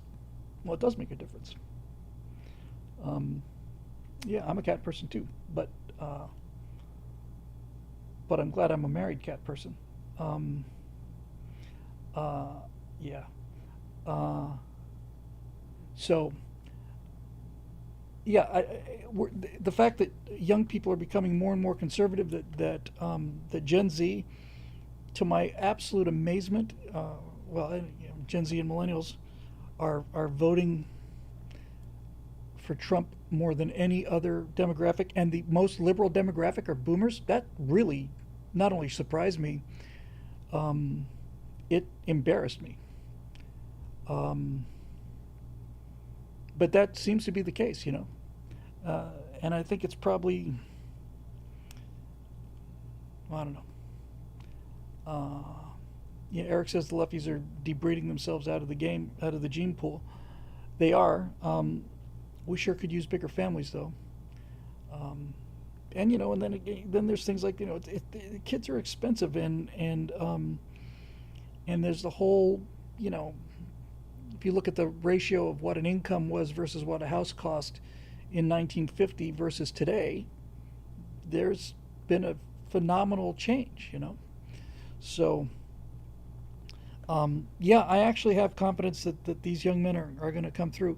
And that's really who young men and young women um, are who I'm really making the colonies for. I want them to see examples of hardship and the closeness of the bonds that hardship brings. You know, uh, it's so counterintuitive, but it seems to be so true that the better off we are, the unhappier we are. Just on the um, on the micro show, I was talking about this and basically said how humans are worry machines with survival instinct for us to worry, and I said the worst case scenario never happens because the worst case scenario can't happen. Um, we we invent in our minds worst case scenarios that are actually exceed physical possibilities because we're built to worry about um, about things. So um, men are more able to compartmentalize their emotions and generally don't feel emotions as strongly as women do, and so loneliness is much harder on women. I mean, you really want to cut to the chase, you know. Um, Men can pretty much satisfy their desire. I'm talking about guys in their 20s for women in half an hour if they're lucky. But and then they can go hang out with their buddies and play Counter Strike or Call of Duty or whatever the case may be. But women are built for that attention and that relation and that relationship and that that constant presence, and it's not an even uh, playing field. It's not. It's just not. It's just not the same. One side misses the other more than the other does. I actually think that's one of the things that women are jealous about with men is that can men can basically put aside, you know, they can go walk off on their own into the woods and be perfectly happy by themselves, and I think women really resent that. But yeah, I think so. I think the men are gonna. I think the men are basically winning this thing by walking away. I'd be more worried if the men stayed in this and just took the beatings, you know, because I saw that a lot. I saw 10, 20 years of men just getting beaten up by women, and just it's like pam, pam, pam, you're horrible, toxic masculinity, you're racist, homophobe, misogynist, all this other stuff. You're worthless. You can't do anything. Why don't you share? And why are you so this? And why are you so that? You take so many risks, and you're stupid. And blah blah blah blah blah blah blah blah blah blah. And if the guys had just stayed there and taken it, I would have been. I'm talking about as a culture now. I would have found that a lot more alarming than them just saying, you know what, you have a good day. I'm going to be out with my buddies, and I may make a trip to you know, Thailand or the Philippines or Russia or Ukraine or something like that, and find somebody who's not so nasty. I think that's probably the best adjective, really, for modern progressive women. I mean, there's so many adjectives you can apply, but it really gets right down to they're just nasty.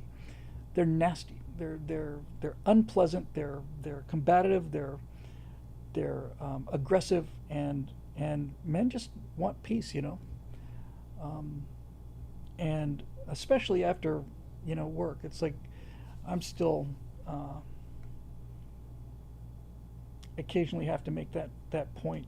Um, when I come home, it's like, honey, I'm happy to, you know, I know there's a lot of stuff that needs to be done, and a lot of stuff I have to talk about, but I need half an hour to an hour to just sit down and decompress because I just finished working for 10 hours uh, and I don't need to start working the second I get home. Can we talk about this after dinner or whatever the case may be? So, um, Lapco 92 of the super chat says most women close their eyes while making love because they can't stand to see a man having a good time.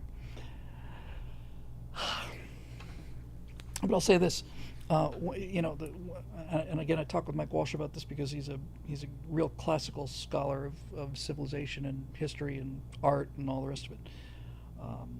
I've never seen a society where the men are more virtuous than the women. Women are supposed to be the keeper of virtues. Women are supposed to prevent the men from fighting and not the other way around.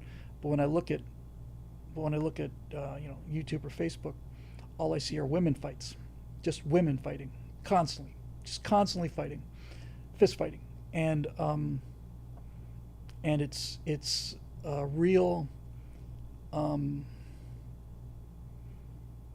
distressing thing to see. You know, it's distressing to see. There's apparently an app, which is a useful app. I've seen a few kind of men on the street interviews where some guy will go up to some young couple and they'll ask him if they're, you know, how long they've been together. I've been together 5 years. You ever cheated on each other? No, no. Okay, great. Would you be willing to take this AI challenge or whatever the case may be? So he takes a picture of the girl, and this app takes this picture and does a photometric analysis of this picture of this girl that he's with. And then the app goes to all of these dating sites and all of these dating apps and looks to see if she's on those apps. And if she is, then it comes back with pictures. Look, here's from Hinge, or here's some images from you know, Tinder or whatever. And then shows it to the guy, and the guy says, "You're on Tinder?" No, that's not me. Yeah, it is you. I've seen that picture. Well, you know, no, I was just fooling around. You know, it's like, see ya. And then the guy's brokenhearted. You know, he's crushed. So, you know, the social media has been really, really destructive.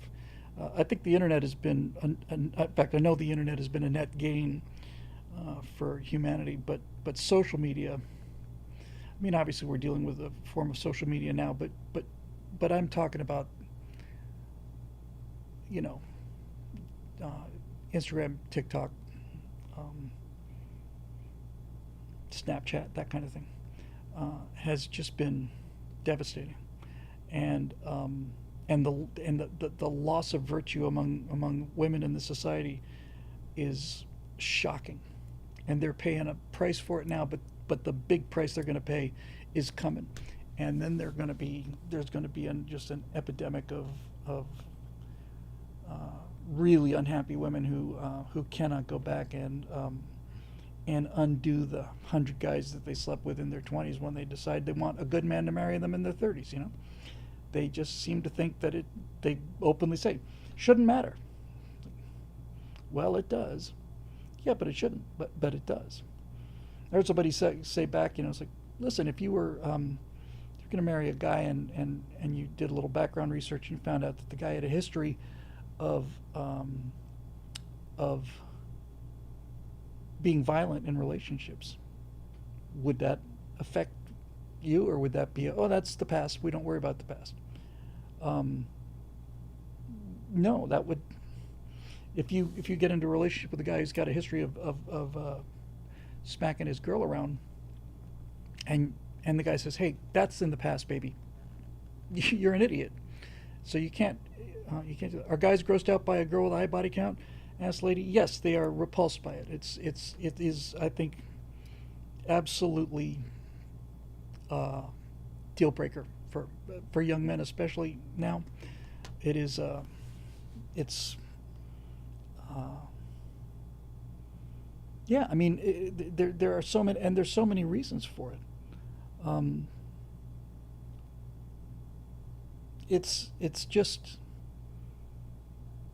it's a sign of it's anti-biological, and it's really just wrong. And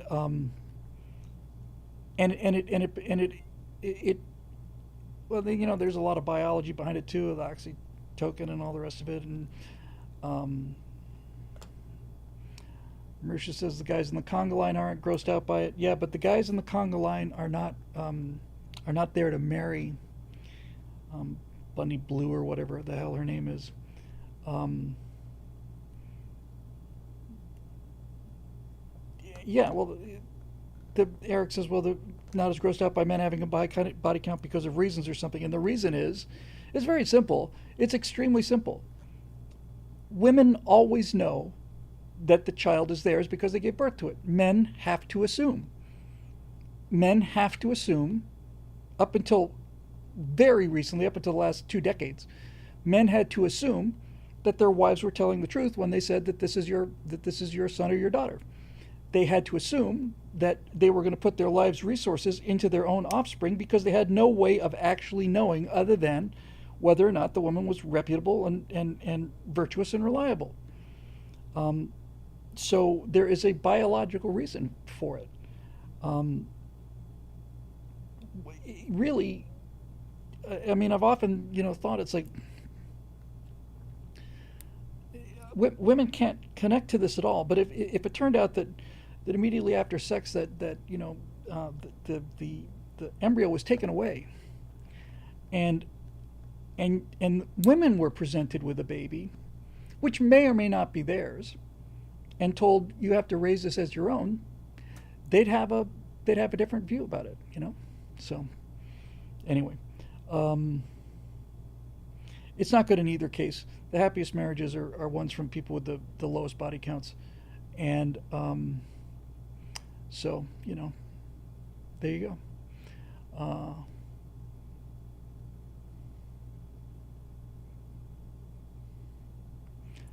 Yeah.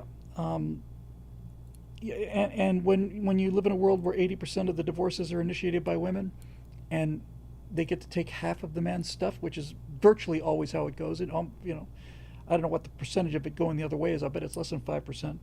Um, you get into this world, and then you get into a world where if the woman gets pregnant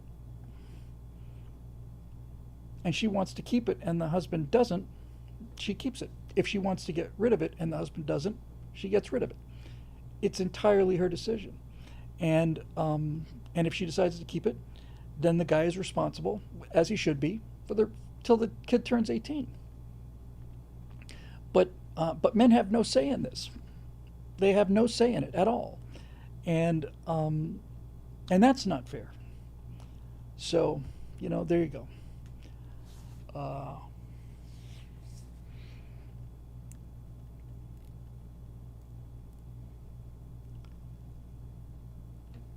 that's the way it goes.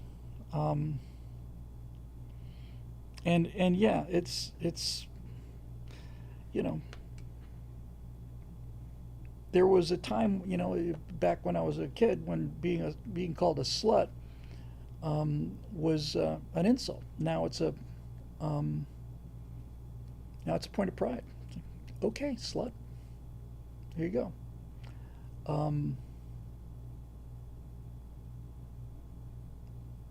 Yeah, okay. So anyway, that's it. I think that'll do it for the night. I've got a bunch of stuff to do. It's 8:35 here in California, and hope you enjoyed the AI stuff. It's giving me continuous glimpses of the world that I was waiting for my entire life. It's really great for me to be able to see images that I've had in my head forever, and in many cases, um, uh, better than I imagined it. I just love love being able to see the stuff that I actually see, and especially love being able to share it with you guys. And the same thing was true for LA and Memorial Day and all that other stuff. So we'll see. In any event, this show is made possible by the members at BillWhittle.com who keep things rolling around here. And we got Right Angles tomorrow morning, and we will see you guys on Thursday for your very own Stratosphere Lounge. So until then, take care, and we'll see you on Thursday.